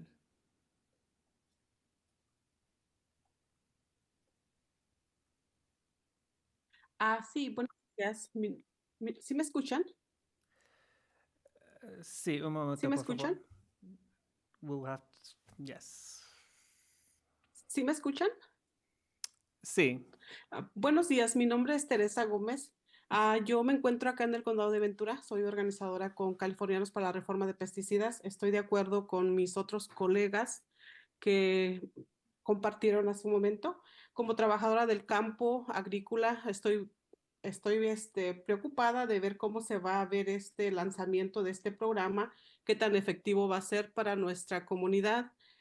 Ya que como trabajadora del campo anteriormente, yo veía todas las exposiciones que estamos nosotros como campesinos pasando. Es bien importante tener la ubicación exacta para así nosotros podernos proteger nuestra salud, que es más importante. Y también porque aquí en el condado de Ventura estaban los files muy cerca de las high school, donde los niños están yendo a las escuelas. Esperemos que este programa sea útil para todos y estamos emocionados de ver cómo va a estar funcionando para nuestra comunidad. Gracias. Thank you. Thank you.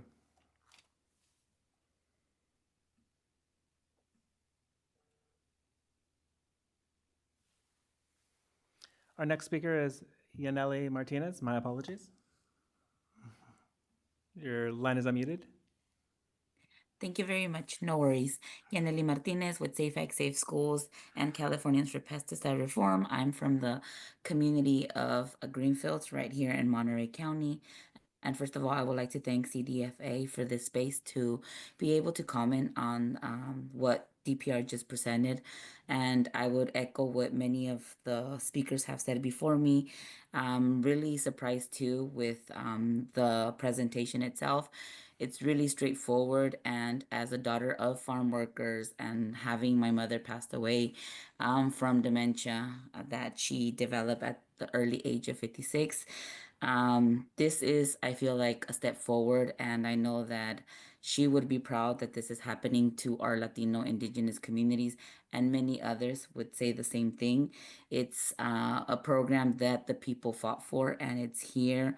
And I really want to thank DPR as well for this presentation and for the way that they were able to explain it. And I just can't wait to start working with our community. And I know many community members that do want to connect because they do want to know what's being sprayed in their communities and how that they could protect themselves.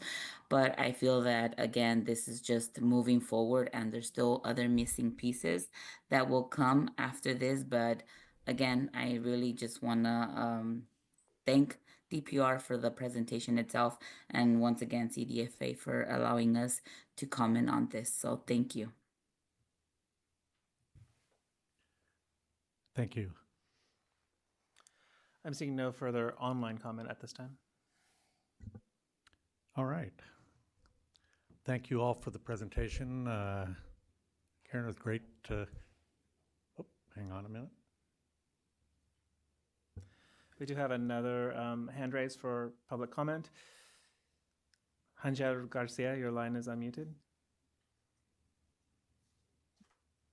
Yes, good morning. Angel Garcia here in Tulare County with California's pesticide reform. Just wanted to briefly mention that I, again, agree with the previous comments made, and also share that just take this moment to express gratitude for the community's efforts and DPRs as well, and jumpstarting this new system. And while we acknowledge that further adjustments are still necessary, it is important to recognize the potential of this trailblazing initiative.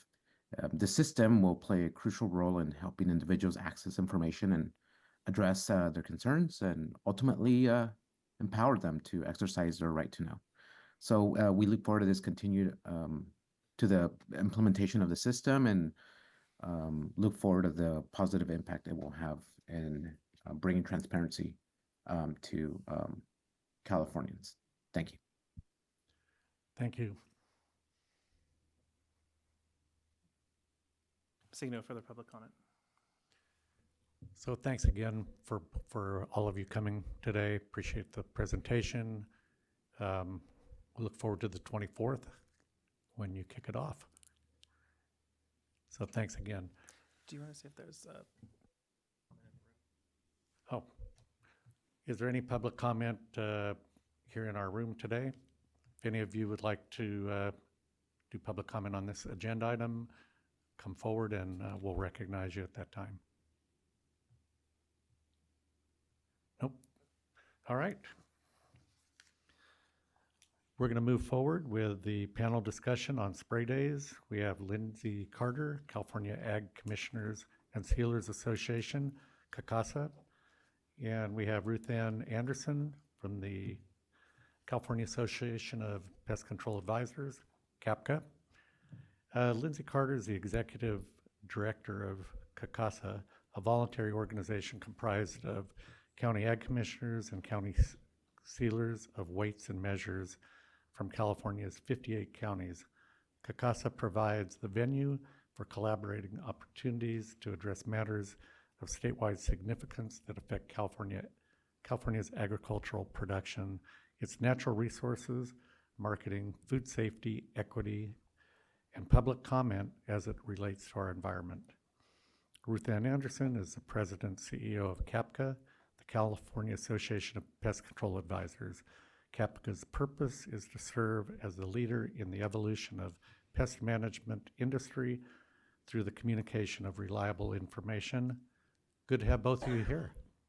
Thank you for having us. So good morning, my name is Lindsay Carter. I'm the Executive Director for the California Agricultural Commissioners and Sealers Association.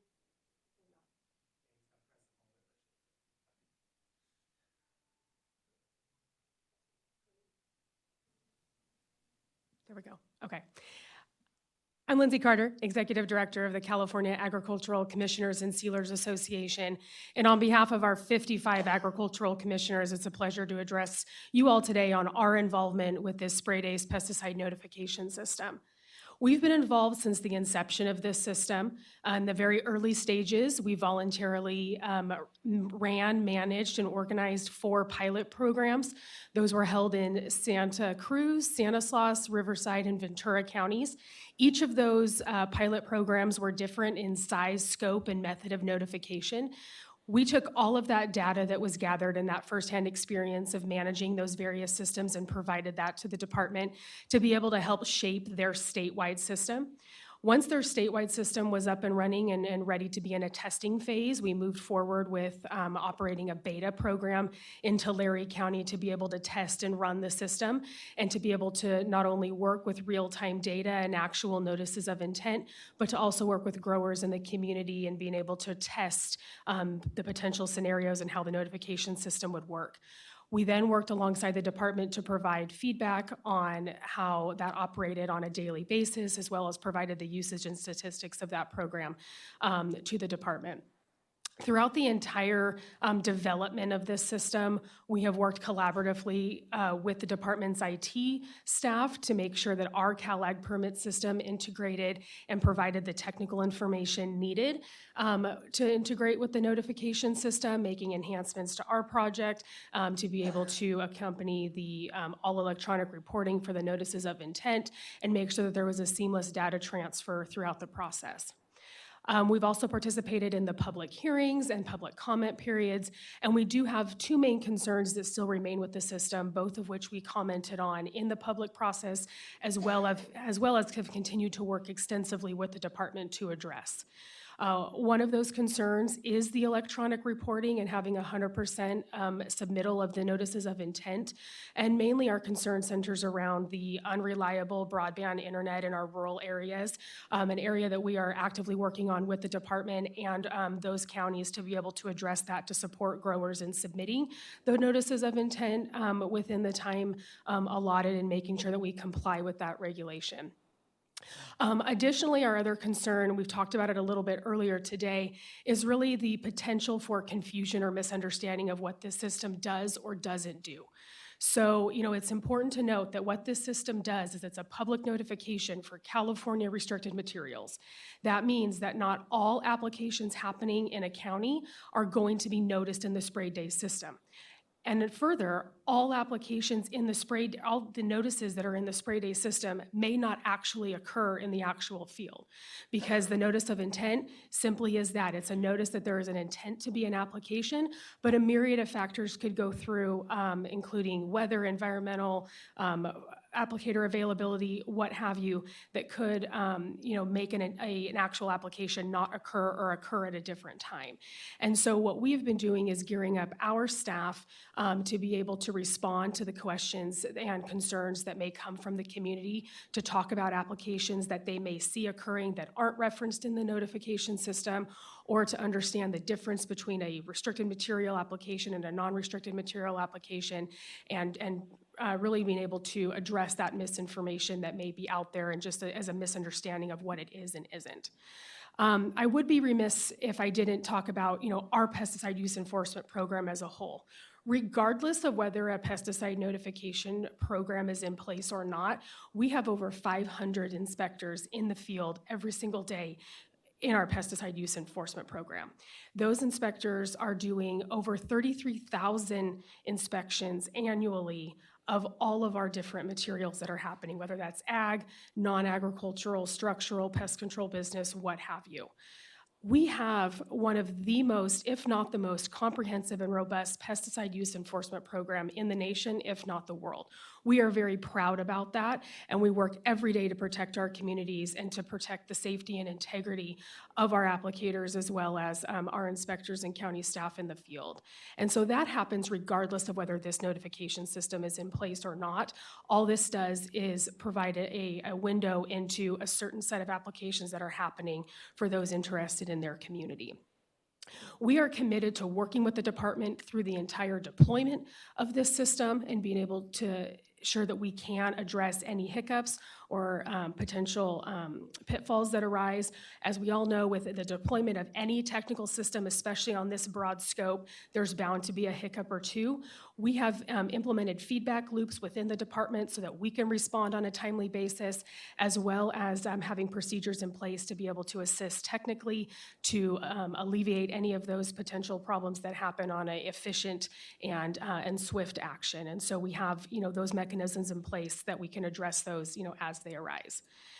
While we have been talking about this for many years, we are at the very beginning of the actual deployment of this. And so I think it would be very prudent of your board and others to really look at this in 6 to 12 months to be able to see, true feedback of how the system is working and really gain from all stakeholders, the department, commissioners, applicators, growers, and community members alike, and really look at the data and the usage and the statistics of how the system is being used and implemented, and is it accomplishing the overall goal that the system has. And really, the one point I want to emphasize the most is, again, regardless of whether a system is in place or not, if any community member does feel that they have been exposed to a pesticide or agricultural chemical, or especially if they are seeing symptoms of that, to first and foremost seek medical attention, and then to secondly, to report and file that complaint with the Ag Commissioner's Office, because every single complaint that is made to the Ag Commissioner's Office is followed through and investigated and looked at and dealt with accordingly, but we have to know about those to be able to do that. So again, those things happen regardless of whether this system is in place, and we're hoping that this just furthers the education of the pesticide use enforcement program within the state of California. Thank you, Lindsay. Thank you again for the invitation today. Joshua, do you mind if I go to the podium and just go through the slides really quickly that I sent over to you? Okay, perfect.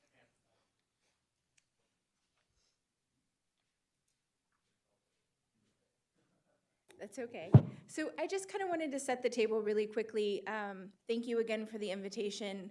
I represent the PCA license, the Pest Control Advisor license. So to give a little bit of context, if we can go to the next slide. PCAs are unique to California. We exist in the regulatory code here in California, but we're not a federal license. And I'll emphasize that we're a license. We're regulated under the Department of Pesticide Regulation.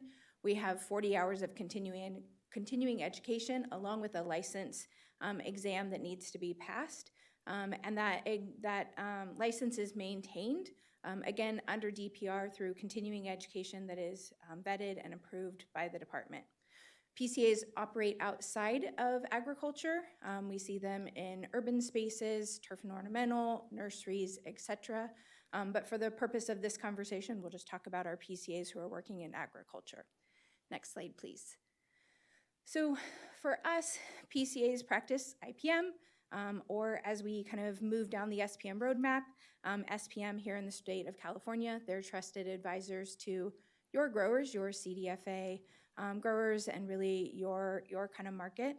We, by law, restricted pesticides require a PCA recommendation if they are being applied by an applicator who is a qualified applicator, so somebody with a QAL or QAC. They are not required if a grower applies. A notice of intent, I think we talked about it earlier, is just that. It's a notice of intent. It doesn't mean that an application will take place. If we can go to the next slide. And so for us, we're kind of looking at the system from a different view. So DPR presented a really great website and I think a perfect interface for the public to be able to interact and see information. Our concerns are there is still some clarity that is needed for PCAs, growers, and applicators to make sure that we understand and can comply accurately with the system and the new expectations. So here's an example of a few things that I think need to be clarified and then also very clearly communicated out to the community. So there are some concerns around whether it is 24 business hours or 24 hours. So most ag commissioners work Monday through Friday, or their offices are open Monday through Friday. If somebody needs to apply, for example, on a Sunday morning, when do they need to submit that NOI now? Does that NOI need to be submitted on Thursday night so that it can be reviewed accurately during business hours? Or will they continue to be able to submit that NOI 24 hours prior to the application, regardless of the timing? So we would like obviously clarification and probably some consistency if it is available for uniformity across the state, since many PCAs and applicators work in multiple counties. We also are concerned that because of the kind of public focus on this, there could be some limitations on waivers from the county ag commissioners for earlier application. So historically, while we don't apply 24 hours after that NOI goes in, if there is a safety issue, such as a weather incident, that would make that application safer, once it's approved by the county, many times counties can waive the 24 hours and allow, once approved, that application to occur. In this system, we're concerned that that waiver may become something that is unmanageable. And ultimately, I think the role that pesticides has here in the state of California, we also have to look at the role of applying it safely. And so timing, and also not only the timing of the application in terms of addressing a pest before it becomes an outbreak is critical, but also the timing of that safe application to ensure that we're mitigating any drift. There's also no master list. So you as a grower community would need to check multiple lists in order to make sure that you are noticing the correct restricted materials if you have to participate in this program. There are some third-party software systems that are really trying to make sure that people have support, but again, that's an additional cost to a grower to participate in those third-party systems.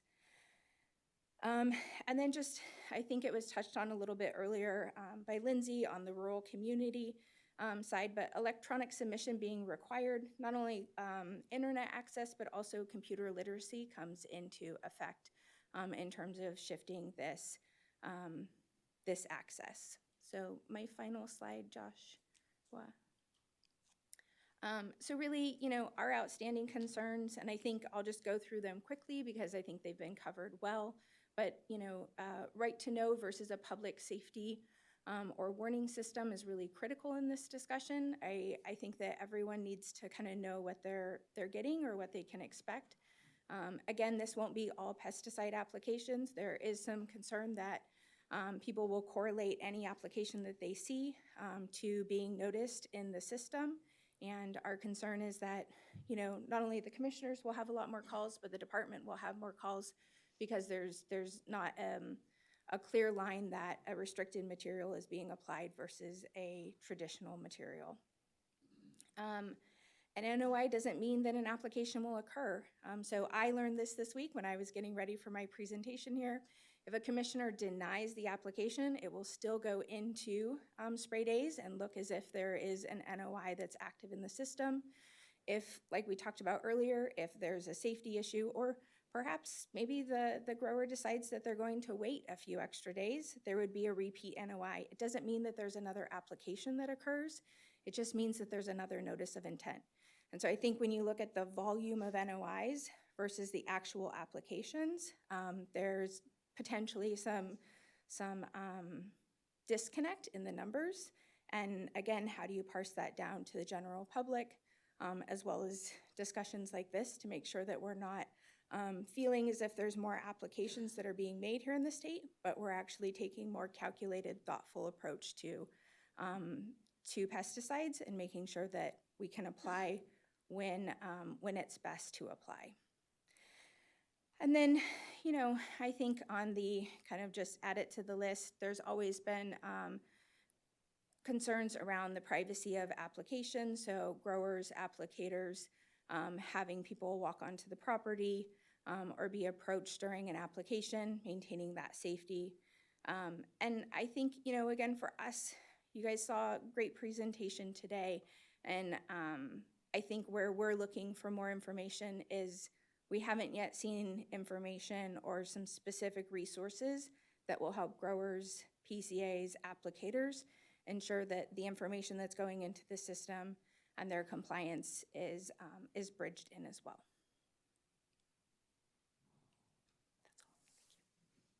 Very good. Thank you, Ruth Ann. We're going to go ahead and open it up for questions from our board at this time. Yeah, go ahead, Joy. Thank you very much. I just want to say that this list of outstanding concerns strikes me as the perfect checklist for when the system is being reviewed. And so my recommendation would be to simply add. And so that there's a running list for all of us to be able to evaluate after this, I mean, because it's happening. So, but I think this is just an excellent reminder of where some of the potential concerns lie. So thank you very much. Yeah, go ahead, Chris.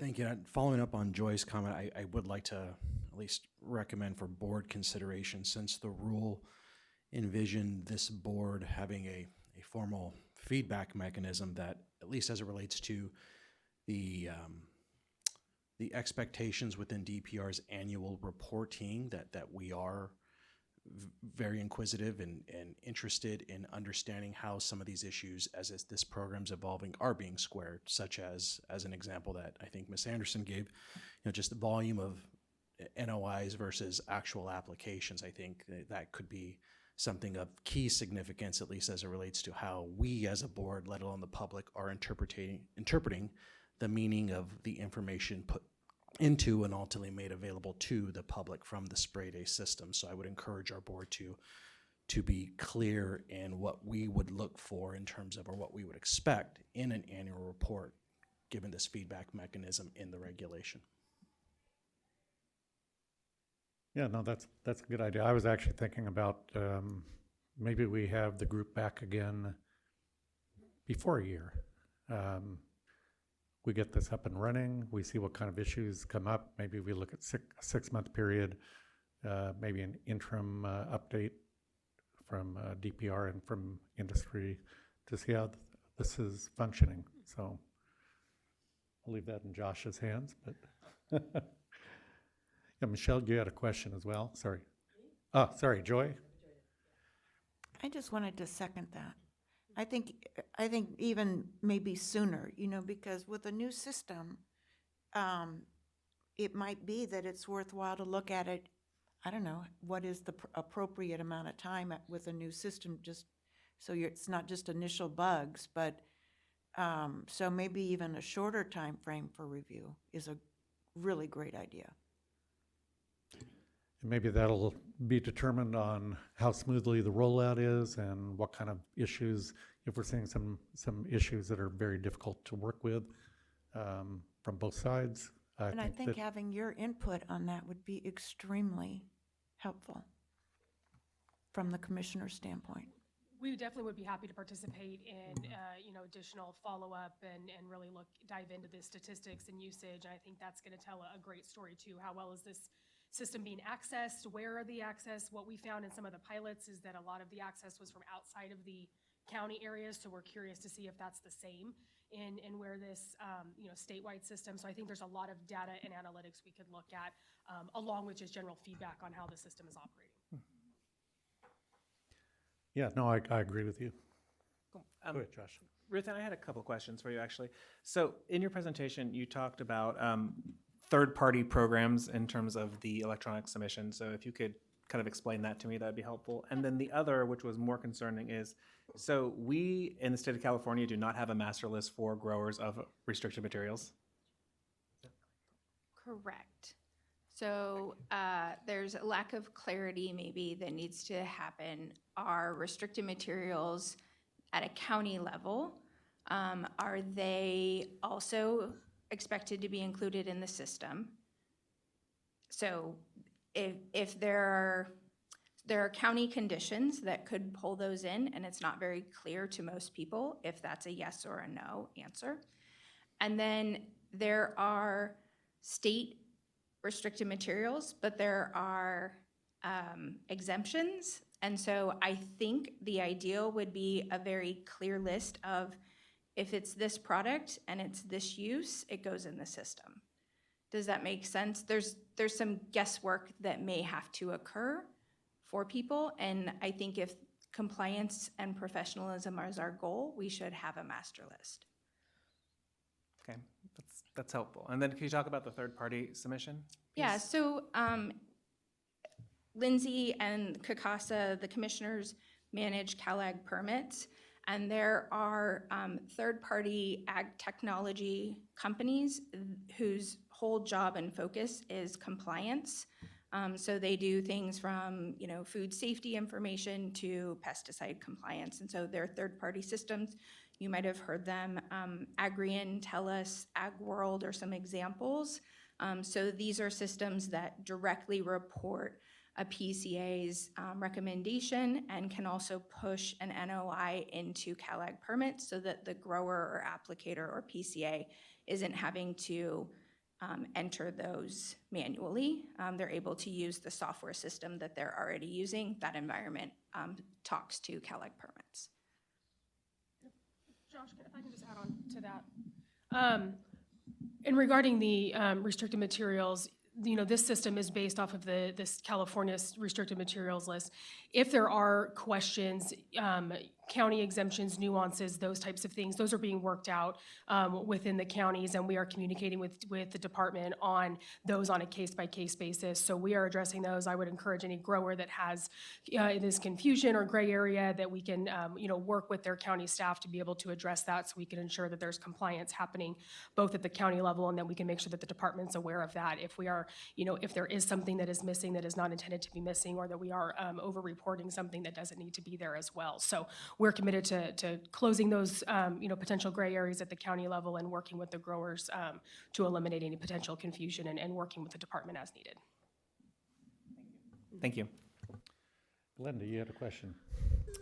Yeah, I know that our county ag commissioners have been in the field many years and done a great job, so I really appreciate your comments. I think some of these concerns and requests for additional info and better understanding are quite legitimate, and I want to just agree with Chris and Joy. I'd like to see this board actually send a letter raising those questions to DPR, asking them to work with the ag commissioners to get some answers, and perhaps come back to us in 6 months with, what are they doing? I think we all want the system to work well and do what it's intended to do. But these are some legitimate concerns that are being brought up that I think we need to try to find solutions to, working together. Thank you, Glenda. Yep.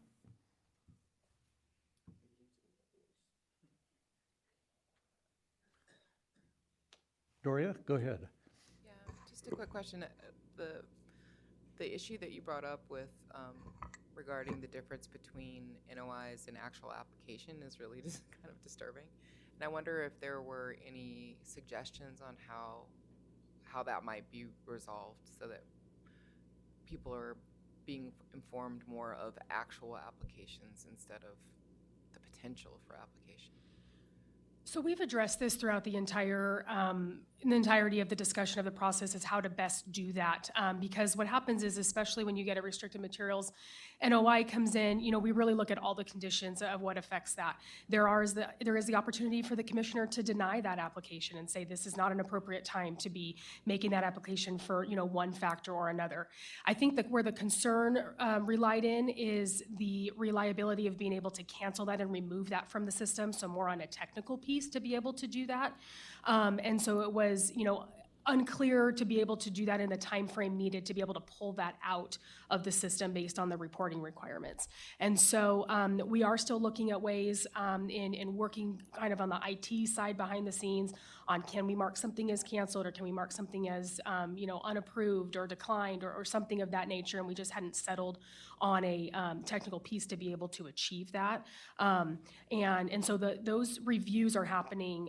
And I would say that the percentage of NOIs that are not utilized is pretty small in the grand scheme of things. So we're not talking about, 50% of applications, or we have this over and abundant. But that is something statistically we could look at and bring that back before your board, is the amount of NOIs submitted versus the actual applications happening among the system. And we could look at that and continue to explore different IT options. I know that those are ongoing conversations we have, and something that, we've talked about in depth. So I think it's something that we would all still be, willing to consider if we could find a technological path forward to be able to address it appropriately. Thank you. Yeah, because the last thing we want to do is provide unnecessary confusion or concern or anything like that, amongst that. So I appreciate the clarity on that. Whoa, there's something being pulled here.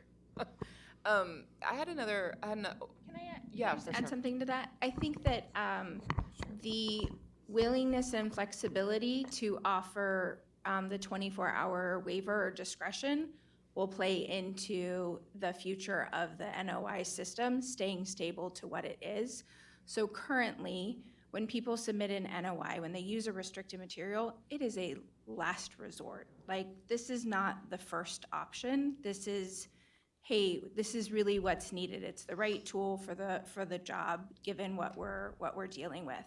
And so I think, going back to some of my earlier comments, if we suddenly have to look at an extended weekend and making sure that you have your submission done before a Thursday in case you have to apply over a weekend, I could see that, for example, popping a lot of additional NOIs during certain parts of the season as a precaution to make sure that you can apply if you needed to.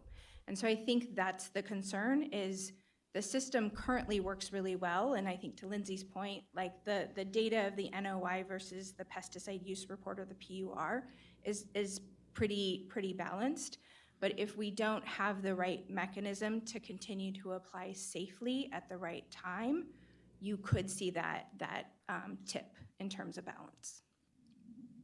I do think that when this information comes back to the board, it'd be really good to see those comparisons, like between actual application and notice, and also address the issue that you're talking about in terms of weekend application, business hours, versus whatever.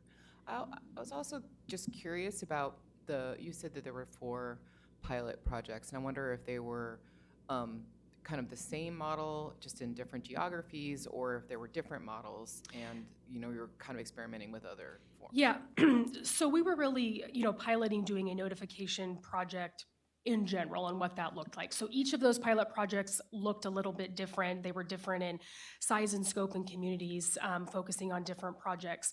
Some were more in depth, like what this system was. Stanislaus actually developed a technical piece, just like similar to what this system looks like. Riverside, for example, they literally just put a list up on the website of different applications that were happening based on the NOI, and it wasn't an actual kind of blasted out type of system. So what we really tried to do is really look at what the feasibility was within the county of being able to manage and operate a type of system like this, and then be able to provide that feedback as the department was looking at various methods of how this system was actually going to occur.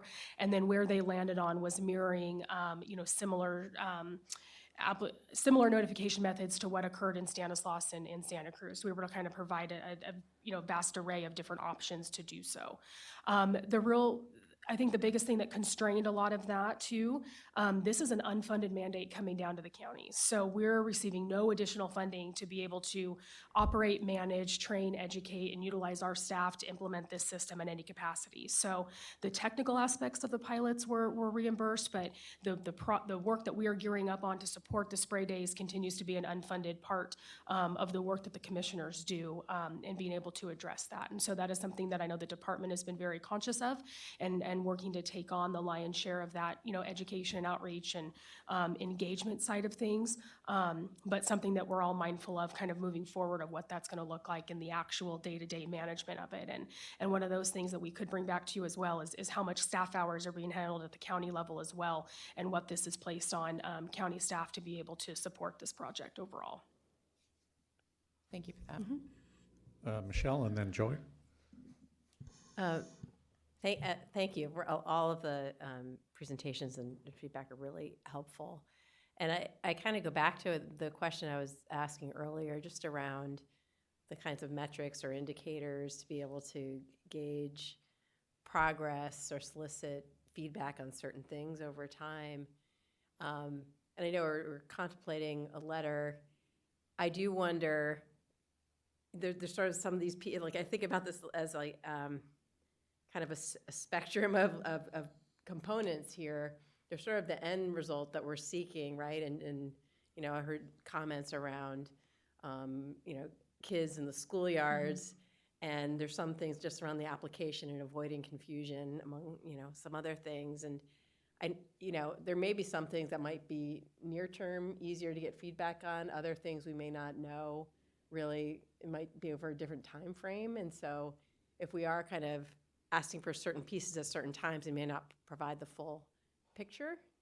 And so I do, you know, I know this is a lot probably to get here at this point, but if there are some things, like what is your baseline? What are you measuring from? You know, what are the kind of indicators when you look across the different aspects of this effort, and over what time frames can you provide feedback so we can kind of look at this in a more comprehensive way, you know, and what is really working, where do things need to be tweaked? It'd be good, you know, I don't know if there is, I don't know if there is a plan for this, but kind of laying that out in a little bit of a methodical way could be really useful, and just allow for like kind of focused feedback and not even like misinterpretations of feedback, you know, as this progresses. Yeah, I think there'll be mechanisms throughout the deployment on looking at different statistics. Clearly, you know, usage and data statistics that we can pull will be, you know, available on who's accessing, from where, how often, those types of things. The number of NOIs submitted, the number of applications in there, those would be fairly easy to ascertain. I definitely don't want to speak for the department on that, but I think even just some of the anecdotal feedback too of what's working or not working, or challenges that we've overcome, I think would be helpful, and we could provide that along the way on the early stages, and then, you know, looking at this late. I know we have those, again, feedback mechanisms built in between the commissioners and the department to be able to talk about those and to keep that conversation going. And so I think we can, you know, address whatever, in our capacity, we're committed to providing whatever feedback we can, and statistics, you know, from our system, you know, on that. And I just wanted to clarify, with schools, you know, the schools regulations prohibit any applications between 6 a.m. and 6 p.m. So that happens regardless of whether the system's in place or not. This doesn't circumvent or do anything different to that. So. Go ahead, Joy. I just want to make, for me, my final comment is to say thank you. I think you're just doing a spectacular job, and it makes me extremely proud that the rigor that you bring to this is, as you indicated at the very beginning of your presentation, is second to none, probably in the world. And it's what makes California Grown so meaningful. So thank you. Do we have any other questions from the board? We're going to go online and see if we have public comment on this agenda item. If you have public comment on this agenda item, please use your hand icon and I can unmute your line.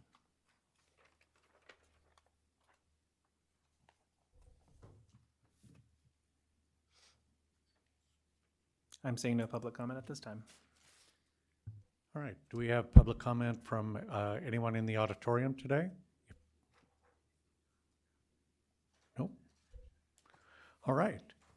I want to thank both of you. Great presentation. Good to hear what your concerns are and the issues going forward. So thank you, and hopefully we'll get together later this year. Thank you. We're going to go ahead and take a lunch break right now. We will be back at 1 o'clock.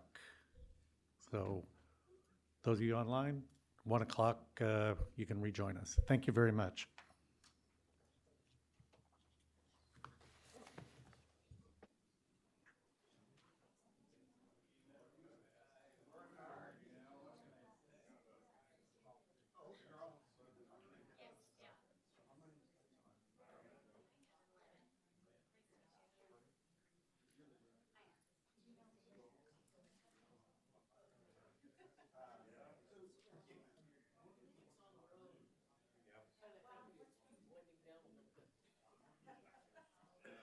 Yeah, I was was down in Fresno all week. Hey there. I'm all right. How are you? I'm not gonna share your news. Oh, okay. No pressure. No pressure. But we do have, our first little bug break in the bigger. That's always optimistic. That's always, Yeah. It's so sweet to see, and you just wanna embrace the little bud. yeah, very rarely.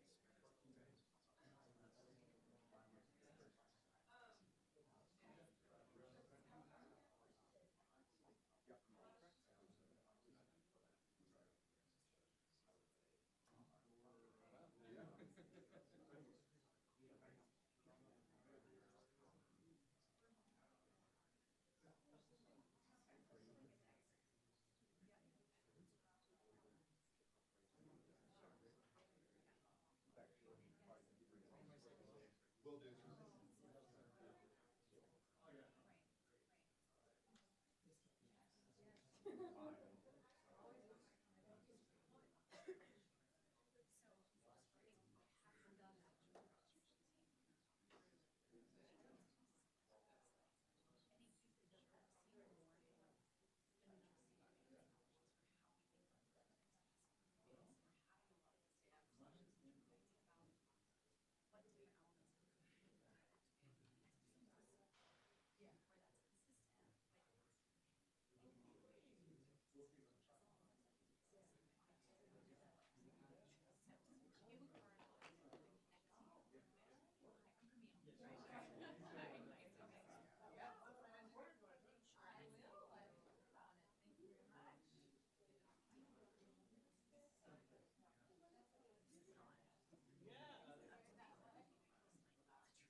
Exactly the problem.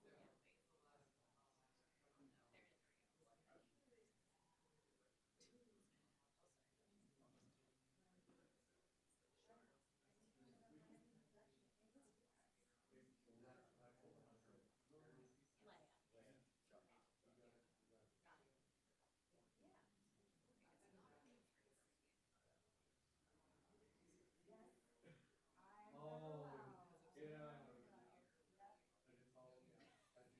I didn't follow, yeah. As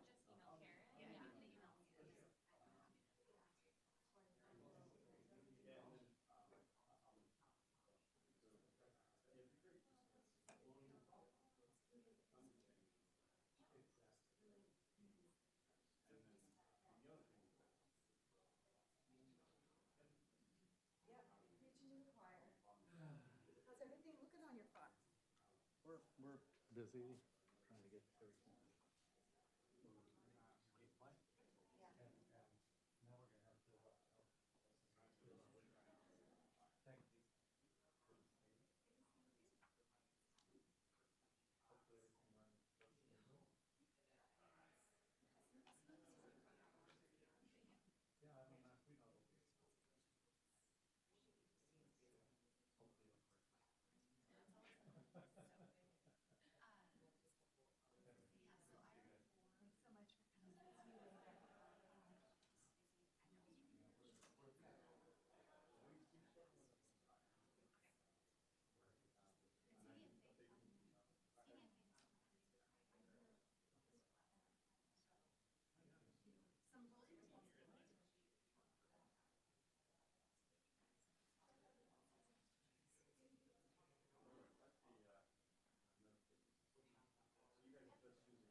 saved you?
And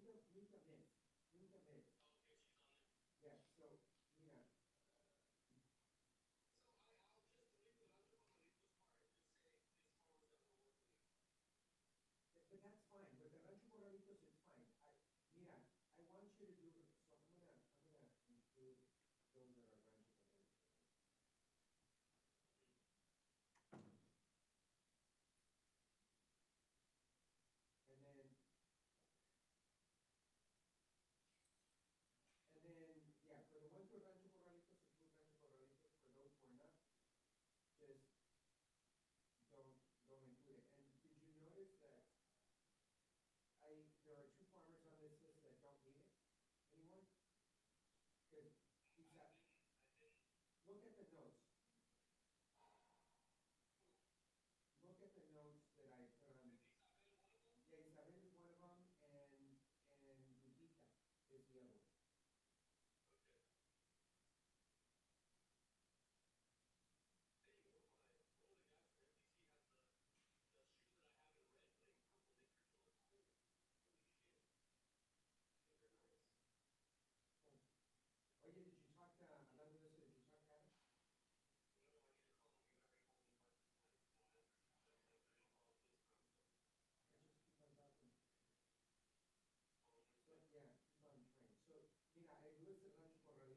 Good to hear. Of course. Yep, please. Let me leave my. Ron, thank you. Sorry. Excuse me, please. Well, I'm joining these two. I'll put my bag here. Okay. Hi. How you doing? Good, how are you? Good. Sean Kennedy. Yeah, Don Cameron. Yeah. Yep. Good to see Good, you. yeah, you too. Back, and this chair is way back. Yeah, I see that. So I just said forward. Well, you can probably push some of those buttons underneath. Yeah. I just didn't show Josh was pulling up the slides. I realized. I thought we were gonna talk after. Probably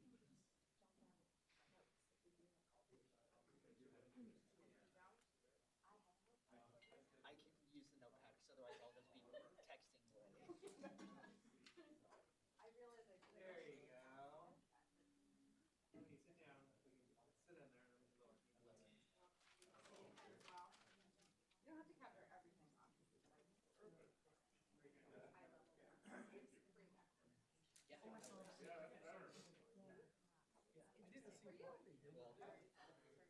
Just tiny, when they offer you financial aid, letting people know earlier, letting people know they were getting in. Yeah, they did a couple of different.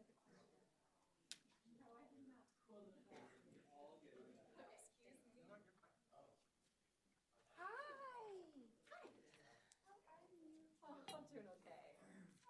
I'm exhausted a lot, but yeah. Well, you're busy.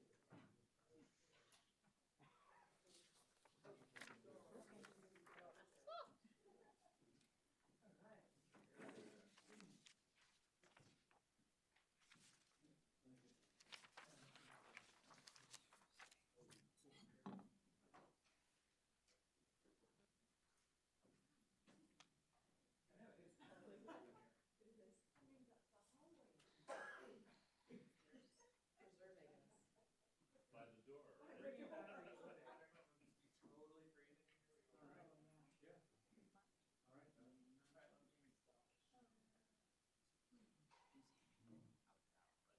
right.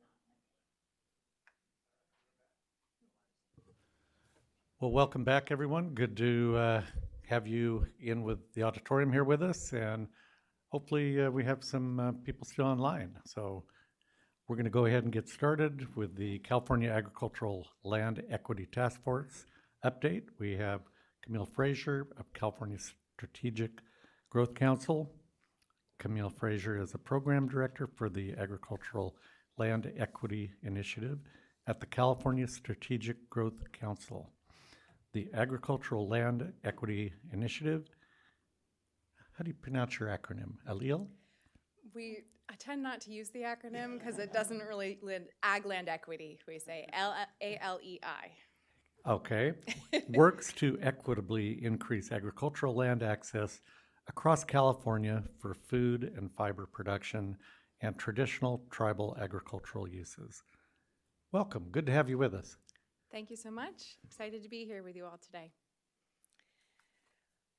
So, as you said, I'll be providing an update today on the California Agricultural Land Equity Task Force. You all last heard about this body back in August of 2023, so quite a lot has happened, and we're looking forward to sharing it with you. As was said, I'm Camille Frazier, the program lead for the Agricultural Land Equity Initiative at the Strategic Growth Council. And before I get started, I just wanted to say thank you to Doria Robinson, who's one of our task force members, and Thea Rittenhouse, who's also a task force member, for their assistance and guidance in the whole process, but of course also putting together today's presentation. Can I advance slides? Oh, you do it on mine. Okay, perfect, thank you. So before I begin, just a quick overview of what I'll be addressing today. I'll be giving some background about the creation of the task force, tell you a bit about the work achieved to date, our plans for 2025, which is the remainder of the time the task force will be convening. Then I'd like to share a bit with you some of the current areas of focus that the task force has been considering and ask you for your input on those, so hoping to host a bit of discussion about that. And then finally, I'll share some details about ways that you can be involved in this process and continue to follow along. So to begin, I was wanting to share with you some of the justification that led to the creation of this task force. In this statute, that I'll say a bit more about in a minute, that creates the task force, the agricultural land equity crisis is mentioned. There are a lot of different things the task force has been considering in relation to that, but highlighting for you here today, as you all know, that access to land, stable and secure access to land, is really foundational for producers' well-being, for the ability to run viable businesses, right, or whatever their goals may be. And yet, secure land tenure is a primary challenge for most of California's producers. That's the very first barrier that's mentioned in CDFA's equity report from 2020. There are a lot of barriers that the task force has been learning about and talking through, but I'm going to highlight two sort of data points here to express to you all some of the primary barriers and challenges the task force is considering. The first is the socially disadvantaged farmers and ranchers, as defined by the Farmer Equity Act of 2017, face particular barriers when it comes to secure land tenure. And one demonstration of that is here on the right. This chart is based on data from the 2022 USDA census, and it shows the percentage of acres owned by demographic in the state of California. So you can see almost 91% of owned acreage. It's owned by producers who identified as white in that census. So there's quite a bit of disparity there in terms of land ownership in the state today. In addition to those kinds of disparities, we also have been exploring ways that small farmers are particularly vulnerable to the challenges of insecure land access, and then all of the things that spin out of insecure land access. And I think what's really critical to note here, as I'm sure you all know, this 2022 census noted that 62% of California's farmers operate on 50 acres or less. So this really is a majority of producers in the state. And the declines in farm numbers, so it was numbers here, 7,387 farms were lost between the 2017 and 2022 census. And that loss was very much consolidated within the smallest farms in the state, whereas the largest farms in the state actually picked up additional farms. So this is to note that for small farmers in particular, losing their land is a more common experience, but also they have a lot less flexibility to adjust if a climate crisis hits their farm. If different things affect them and their ability to hold the land, there's a lot less flexibility for small farmers. So these are just some of the things that I wanted to note for you all. If you could please move to the next slide. That are part of the reasons for the creation of the Agricultural Land Equity Task Force, which really builds on years of work from advocates and legislators in the space. It was established through the 2022 California budget, and its goal is to develop recommendations on how to equitably increase access to agricultural land for food production and traditional tribal agricultural uses. That is the language of the statute. And as I mentioned, it really builds on existing legislation, the Farmer Equity Act and the 2020 Equity Report that was a result of that act. The members of the task force are appointed by the Strategic Growth Council, and then the task force is staffed through my team at the Strategic Growth Council. Our final report, as called for in statute, is due to the governor and legislature by this coming January 1, hence being in our final year of 2025. If you'll please advance. So I wanted to highlight for you all the composition of the task force so you have a sense of who sits on this body. The first you will recognize as your very own Doria Robinson was the appointed member from the board here. Thea Rittenhouse as the CDFA Farm Equity Advisor is on the task force. I also wanted to highlight that Chi Zhao was appointed to the task force from the BIPOC Farmer Advisory Committee. So there's 3 ways in which CDFA and its boards are directly involved in the work of the task force. And then you can see some of the other members here. They range in their experience and in their expertise, but this is really meant to be a body that brings together voices from a range of members of the agricultural community. If you'll please move forward. I imagine some of these faces will be familiar to you all. These are our members. And you are welcome to read all of their bios at the link that is there in the top. I encourage you to all learn more about our task force members. Nelson Hawkins is the task force chair, and Emily Borgueño is the task force vice chair. If you'll please move forward, thank you. So how are we moving this work forward? It's important to note that the task force is a Bagley-Keene compliant body, meaning all of its work is in a public setting. So we do have meetings in regions across the state of California. So we have met in San Diego. We most recently were in Coachella Valley. We have a May meeting planned in Susanville, California. We really have been trying to move across the state to learn about very different experiences, as you all know. Agricultural regions are quite different in the state depending on where you are. Our very first meeting was convened in October 2023, and our next meeting is scheduled for March 27th, so we're coming up on another meeting very soon. All of our meeting materials are public. You can find them on the website. And I wanted to note also that we have 6 subcommittees that meet virtually on an as-needed basis. I won't read them through here in the interest of time, but they address different topics or different goals that the task force may have, and happy to come back to any of that if there are questions. Another important part, so in addition to the meetings, the public meetings that I just shared with you all, it's been very important for the task force to ensure that they both are in that space representing their communities, but also that they bring what they're doing back to the communities that they are intending to represent. So we have staff have done our best to support the task force in this way in a variety of different methods. We have a land access experiences survey that has almost 200 responses, still open, and at the end of my presentation, I'll show a QR code and all of that good stuff for that survey if you don't mind helping us spread the word. This is meant to get a sense of what people's experiences are when they're trying to access land. It's available in Spanish, Chinese, and English. We always have site visits and guest speakers when we host these meetings around the state. So in Coachella, we had guest speakers who could speak about farm worker experiences in the Coachella region, as well as some site visits with tribal farms in that area. As a public body, we are always inviting public comment and written communications. We have an Insights on Agricultural Land Access and Stewardship series. This is brand new, and I'll again show you some more details about that at the end of my presentation, but did want to highlight our very first speaker coming up a week from today on the 11th is Zach Ducheneau, the past administrator. And thank you to Secretary Ross for her assistance in ensuring that Zach could come and speak with the task force. We're very excited about that. Those are public meetings, public events, and we encourage everyone to attend and share that out. We will be hosting community engagement sessions. This will be a part of the process of sharing out recommendations and getting community feedback on them over the year ahead.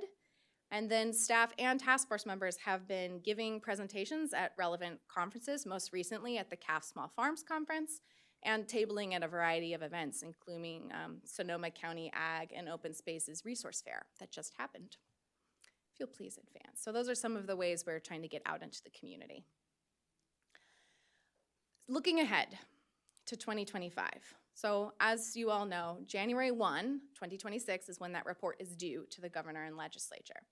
So we've had these kind of introductory conversations, started to set the stage for what the task force is interested to pursue, what its priorities are. And now begins the process of really creating that report and making sure that community feedback is heard, feedback from other experts in the field is heard, so that that report can be as effective as possible. So we are in that process now.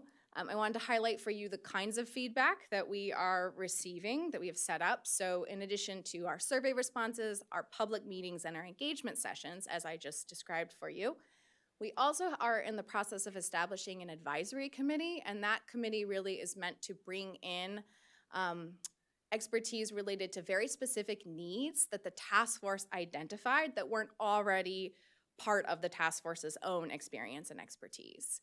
So this really is a group that's meant to, at the direction of the task force, provide additional technical expertise, provide additional feedback, perhaps report on some research as needed. So this group is really meant to support the task force in creating its recommendations. And I wanted to highlight for you all that as the Strategic Growth Council, we will be working with council agencies, of course, CDFA is one of them, to ensure that that draft report actually goes out for interagency review so that other agencies can provide some feedback on where they see complementary efforts, what might be done to make that especially feasible on the agency perspective, and that feedback will go to the task force for the task force's consideration. We have had our very first, very preliminary draft was out in February, and we'll be considering it at this March 27th meeting. And as you can see there, we will continue to move through drafts until we get to that December final hurrah. I wanted to note, yeah, you gotta think positive. I wanna note for you all that May is when we'll have our second draft. So sometime between that May and August meeting, we were hoping to come back to you all, to this board, with some more concrete language, some more concrete draft recommendations, and engage with you at that point. So that's a little preview of how we hope we can engage with you all. If you please move forward. So there's going to be a lot of text on this slide. I apologize in advance, but what I'm going to share with you now, and this is where I'm going to put this out, but then actually would like to open it for conversation with you all. What I really appreciate your thoughts about, and Dorian, Thea, and I have been talking about what we might be able to use your feedback about right now, is what of the areas that the task force has been considering and is now making specific kinds of recommendations to elevate this work, what resonates with you? What are you seeing in your own communities? What are you seeing your constituents experiencing? Really, what are you thinking as you hear about these areas of focus that really, for you, feel like it might be a particularly high priority area, or where you have something to add, something you'd like to address? I'm realizing I actually can't see all the text on this slide. There we go. That's fine. If you want to put them all forward, that's great. So I added a little more context for a few of these here. I'm going to do my very best to kind of briefly say a bit about these different items just so that I can get your feedback and, of course, welcome your questions on any of them. The first area we've been discussing is about returning ancestral land and advancing sovereignty for California tribal nations. There are other agencies that are very much involved in this work. CNRA is working on its tribal stewardship strategy. Truth and Healing Council is working on its report. So pointing to those other complementary efforts will be very important. In the context of the task force, which does have 3 tribal representatives, 3 of the 13, a lot of the conversations that have been had there are about looking at state-owned lands, returning of those ancestral lands, capacity building and funding, and reducing barriers that currently exist in ways that people can practice traditional ecological knowledge as it relates to the production of food, fiber, medicine, and cultural resources, as statute did specify, traditional agricultural uses. The second is conserving agricultural land to facilitate access for underserved farmers, ranchers, and tribal land stewards. So this would be in alignment with some of the other states' priorities, like healthy working lands, the climate resilience plans, things like that. And one of the, as an example of the kinds of models the task force is exploring, are these buy, protect, sell models. So ways that agricultural easements might be leveraged and used in order to get access for producers who otherwise would not be able to get on that land. Leverage public lands for agriculture. So this would be looking at state as well as considering ways the state that could work with local governments to make land available for agriculture, land that's publicly owned. Facilitate equitable transition of private lands. So there's been a few things discussed about here. One of the key ideas that's come through is the need for a transparency in land sales, what's available, and then also the sale process itself, so considering ways that other kinds of buyers might have equal access to that knowledge, to those opportunities. The task force is considering preemptive rights like first opportunity to purchase ordinances. What might that look like in this case? And then they've also been discussing ways that the state could design a kind of succession strategy, given that so much agricultural land is anticipated transition in the coming generations. How might the state be ahead of that transition in ways that can ensure those who want to steward the land have the opportunity to do so? Advance fair and just landowner-tenant relationships. So there's been quite a lot of discussion about lease terms at times can lead to land insecurity, very short leases, other ways in which there can be struggle between tenants and landlords. So they've been talking about ways to advance lease terms that are beneficial for both the landowner and tenant and might provide some more stability on that land and in that relationship. Support adequate housing and infrastructure on agricultural land. The issue of farmers and farm workers being able to live on the land they steward is one that the task force has brought up a few times. So they're really working through what might that look like, what ways might addressing some of the housing and infrastructure needs, how could that be done in relation to the task force? Address inequitable impacts of policies and regulations. So there have been a few different policies and regulations the task force has considered. One that they've talked about pretty substantially is SIGMA. And I imagine that many of you on the board are familiar with SIGMA's different impacts depending on farm size, marginal lands, right? A lot of different things to consider with SIGMA. So really, how might this task force provide some guidance, some recommendations about how to account for and address those? And then improving access to resources, especially for underserved farmers, ranchers, and tribal land stewards. There are so many ways in which underserved producers are unable to access the resources that are there, whether it's language barriers, whether it's existing capital. So really thinking through how might programs be designed to make it easier for those who are already underserved to access those resources. So that was a lot. I'm going to now stop talking and ask whether any of you on this board have questions or would have feedback about really what feels like it would have an impact on your constituents, on your communities from your perspective. We'll go ahead and open it up to questions. Thank you. Linda? So I'm wondering if in the work you've done, you've interacted with entities like California Farm Link, which has done some of this work, particularly on the owner-tenant type arrangements? Yes, thank you for that question. So Leah Schwartzman is on the task force as an employee of FarmLink and is the one who actually manages their lease agreement program. Yeah, I think one thing we're in the midst of doing right now is on some of our properties where we may not have active research projects going on.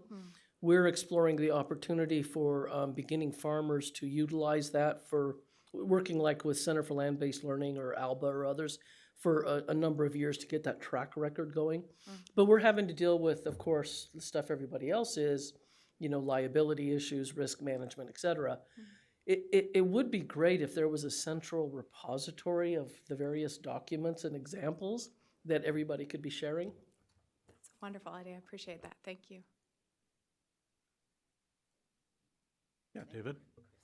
Yeah, thank you for that presentation, Camille. I'm wondering, just kind of on the same note as Glenda, did you consider talking to or interacting with some of these larger marketing companies who work with independent farmers, like your Nature Rights of the world, your Cal Giants of the world? They're working with lots of small to medium-sized independent farmers in their different communities. And I didn't see them represented in those groups.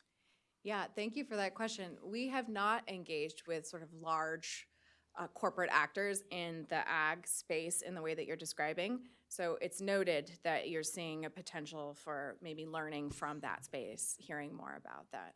Thank you for that. I would just add, I think berries in particular are a perfect potential learning example.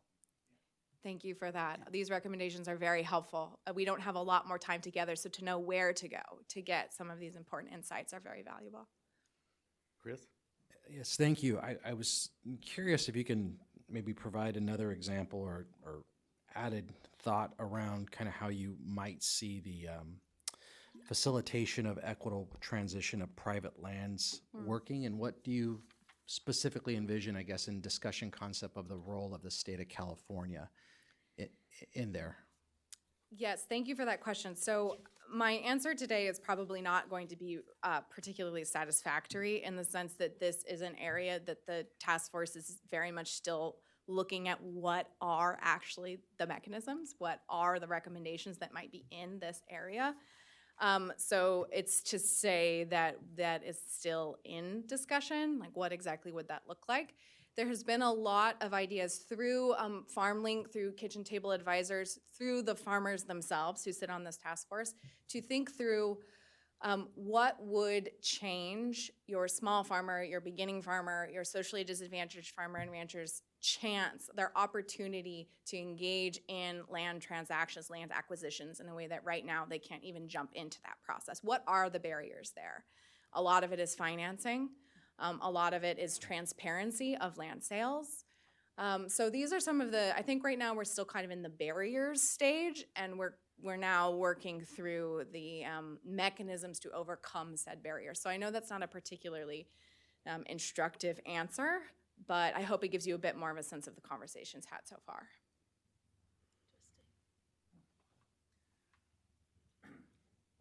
Just one other thing. One option that I have found intriguing, although I haven't looked at it for a few years, but I always wanted to go look at it some more, is ESOPs, employee stock ownership programs. Oh, yes, okay. Because we have a huge amount of farmers with land who don't necessarily have heirs that want to take over the land. Swanton Berry Farm is basically, or at least a few years ago, was in the process of moving ownership of the farm into farm workers and others via an ESOP. And I always thought that would be an interesting option we should take a lot more look at. Because it allows the landowner to get their value, their equity out of the land, and it's fair to everybody, and it's kind of a sweat equity sort of thing. Thank you for that recommendation. That is not something that the task force has yet considered. So I'll be sure to look into that.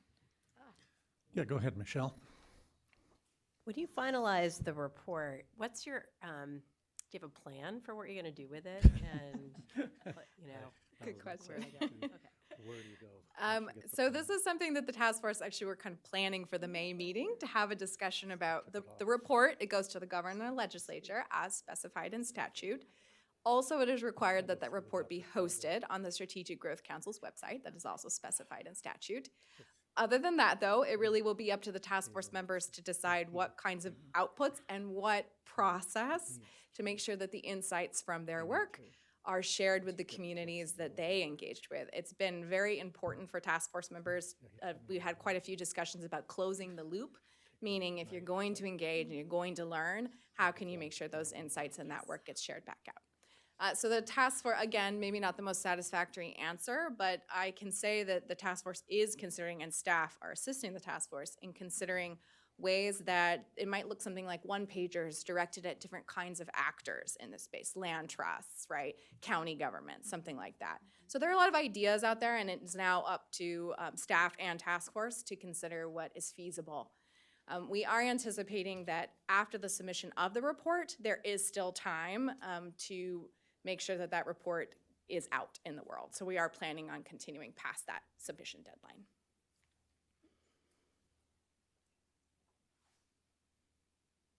Did you want to go ahead, Josh? Thank you. Thank you so much for this. A couple of things.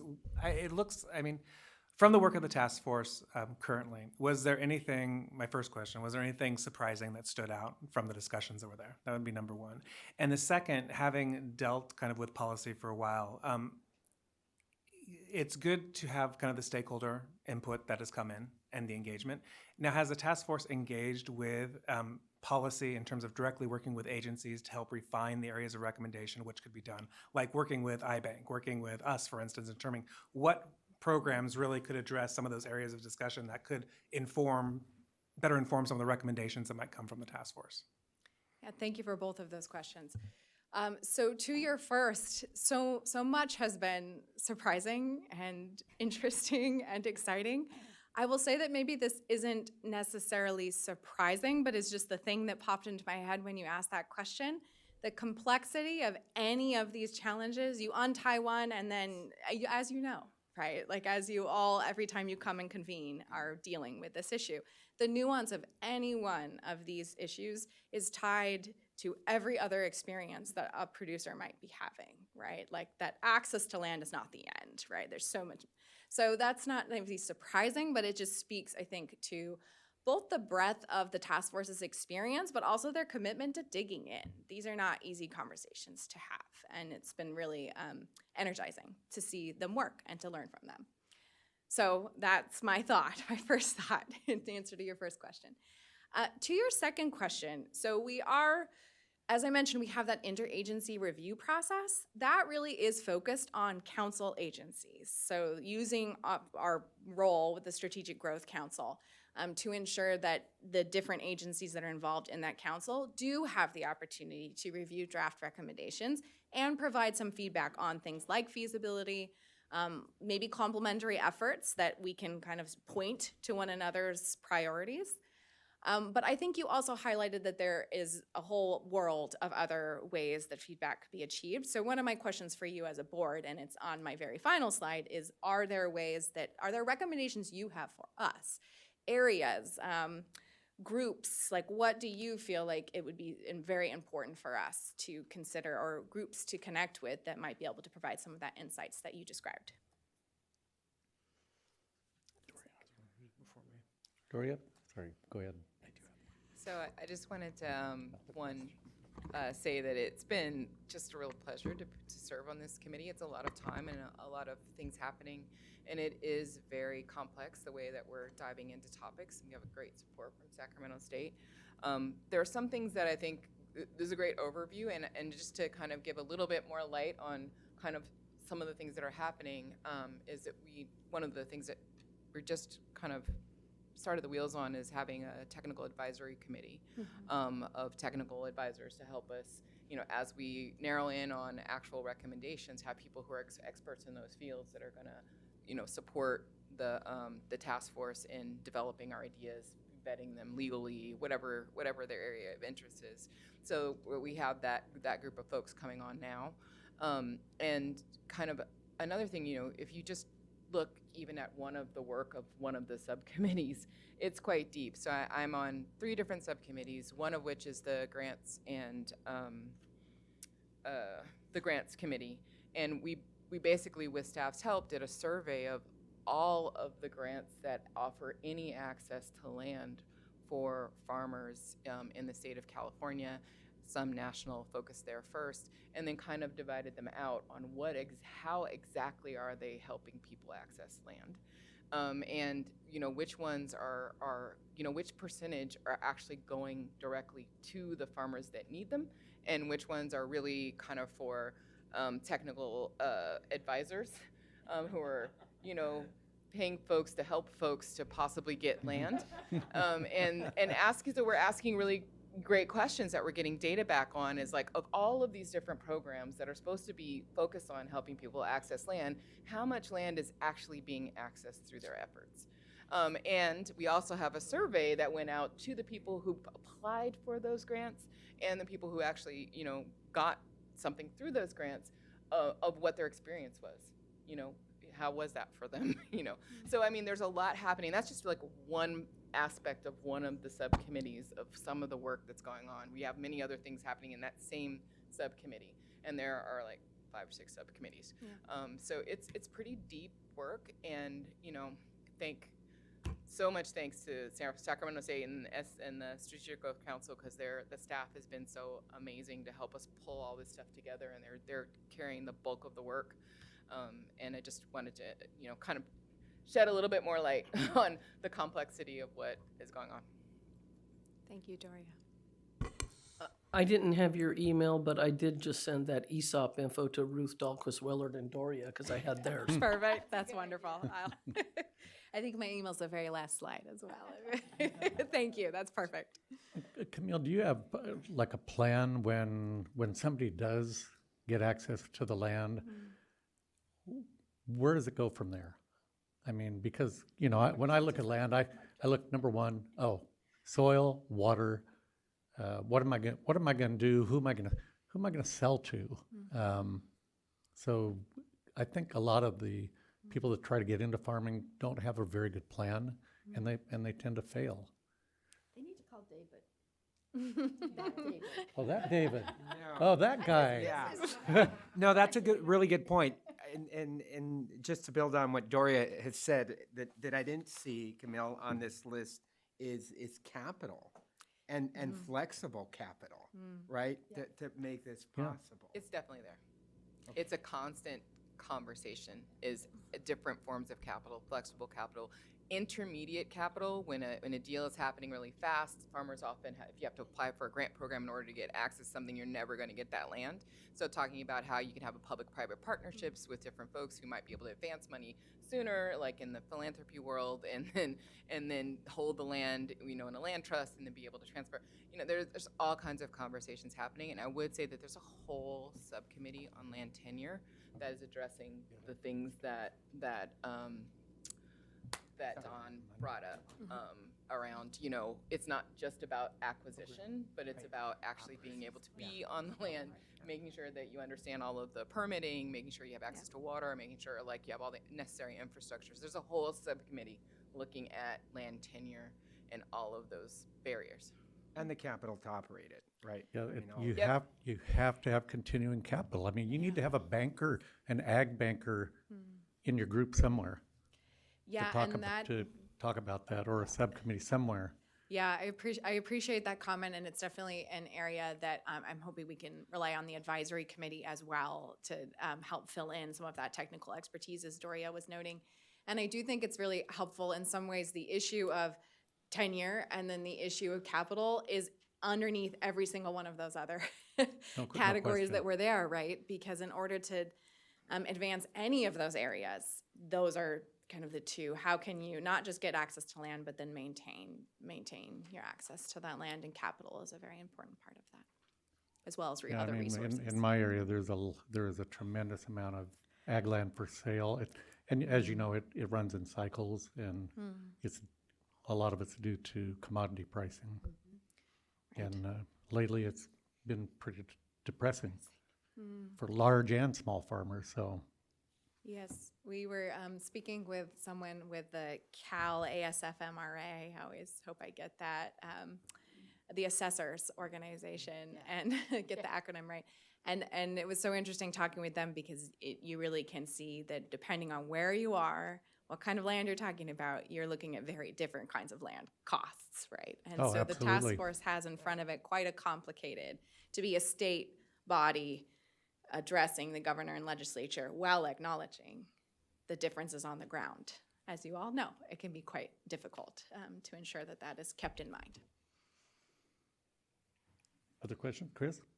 Yeah, I don't want to presume anything. So as you continue to provide more thought and perhaps a recommendation in the future on the housing and infrastructure piece, I'd be very curious as to the incentives the working groups develop, namely around water, power, but sewer in particular, because many of these areas obviously are not infrastructure adjacent, right? They're some distance away, and so that's a conundrum regardless of farm size or scale. The other is, thinking.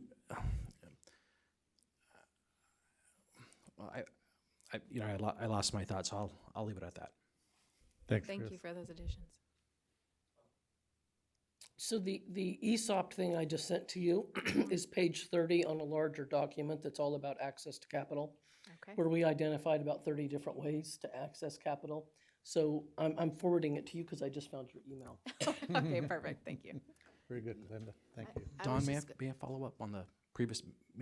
The other one was zoning. So particularly as you're looking at ag land, if there are any models, right, with any California county or models outside where you can kind of think through, again, more incentives, whether it's California policy changes or incentives for local governments to be more open, hospitable, or have a more clear pathway for that ag property land owner to convert that or adjust that land use, not only to house single family, but multifamily, or where appropriate, even employee housing. That's a huge challenge, even where that has been achieved. So if you look at the patchwork of zoning throughout California in rural areas, one area I would strongly encourage your working group to take as deep of dives as possible into just is it possible, and if so, where and what models may exist, or what needs to be created in order to create some breakthroughs there. Yeah, thank you for that. Zoning is definitely, again, one of those things that it ends up in every single one of the areas of focus, exactly for the reasons that you just note. So thank you for that. I just wanted to add, the Farm Credit System has had a 8 or 9 year program that's very focused on supporting small farms and helping new beginning farmers, including the land issues. They would be a resource of what they've learned nationally. I don't know how active they are here, but throughout the Midwest and other Southeast states, they're very active in making that a focus of what they do with their systems. So I could help connect you to some people. Thank you for that offer. And I know they're taking good notes back there, so I'll get all this good stuff. Yeah. Josh has Thank got you. the notes. No Oh, that's true. You wanna check? Oh. Do we have any other questions here?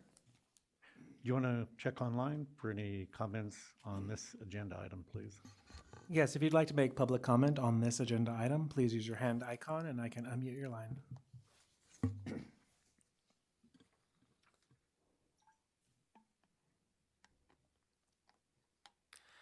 I see no public comment, but Bryce has his hand up.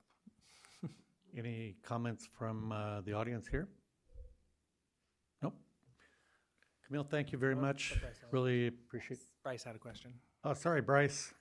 Thanks, Don. Thanks, Josh, and thanks, Camille, for an excellent presentation. Certainly a challenge for I think every farmer, and it certainly is a most significant for beginning farmers and farmers with limited access to capital. And your work is amazing work. Yeah, I was wondering on your pie chart at the beginning, how does kind of land owned by insurance companies and private equity and churches and NGOs and the state play into that? Sometimes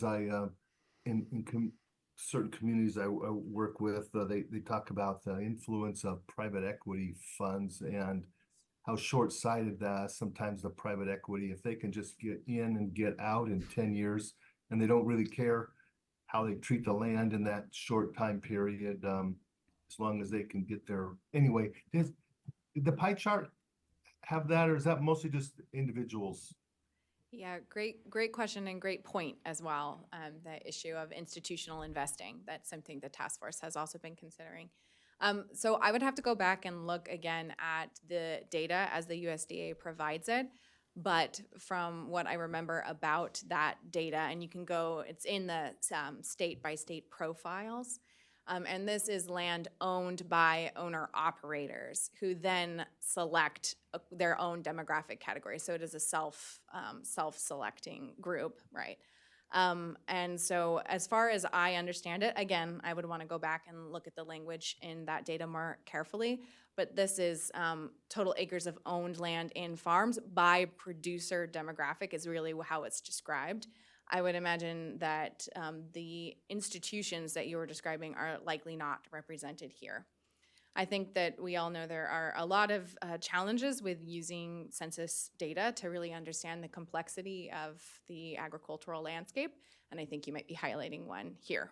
So I'm sorry that's not quite as clear as it could be, but I appreciate that flag, and I will be sure to go back and look at that data more carefully and see if there is an explanation in it as to whether those would be accounted for in the data. Well, you're very kind to address that. I was at the Ecological Farming Conference in January, and right. After a presentation I was on, a new, relatively new farm landowner, she came up to me and said, she'd worked for a large agrochemical company for a long time, and then she just said, I wanted to get out of it. I bought 20 acres in Hollister, and she said, what should I do with it? And well, you probably want to talk to some of your neighbors. There's some really good neighbor farmers. And she said, yeah, they only just want to rent the whole thing. They either want to buy it or rent the whole thing. They don't really want to work with me. And I just said to her, you need to go to the Institute, California, was it Land Institute, and find a new farmers. I bet you could get 2 or 3 brand new farmers that come in and they would have the expertise, and you could do a real amazing thing on 20 acres in the Hollister area. But just how to find how to match up. It's just got to be a real challenge. How to match up amazing farmers with landowners who are looking for them. You're doing that. Thank you for that. Thank you. Any other questions? Camille, thank you very much. You have a great presentation and good luck in the future there, really. Thank you. We need Appreciate new it. farmers, no question. Thanks a lot. All right, we're going to move on to the legislative update. We have Deputy Secretary Rachel O'Brien, CDFA. Rachel, good to see you. We'll see what you have here for us. Good afternoon, Chairman and members of the board. Rachel O'Brien, for those that haven't met before, though I think I know most everybody, I'm the Deputy Secretary of Legislative Affairs, and I've been at the department, for 7 years this January. It's very exciting. So kicking off, thought I'd give you guys, I was on maternity leave in the fall, so you guys didn't see me then, so Josh invited me here at the beginning of the 2025 legislative year and asked me to kind of focus on, things that we're going to see this legislative session. I'll preface this conversation with the fact that it feels like every day things are evolving and there is a new priority that is coming to the forefront. And so every beginning of the legislative year feels nebulous, but this one feels particularly so. But with that, we are at the very beginning of the first year of a 2-year session. There are a lot of newly elected senators and assembly members. Many of them are brand new, although there are several that had previous experience in the assembly and have moved up into the Senate. We also just had a special election that saw the replacement of 2 seats for members that had moved over to Congress. One of them, I'm still not clear if it's going to have to go to a runoff or if they won outright, but the seat to replace,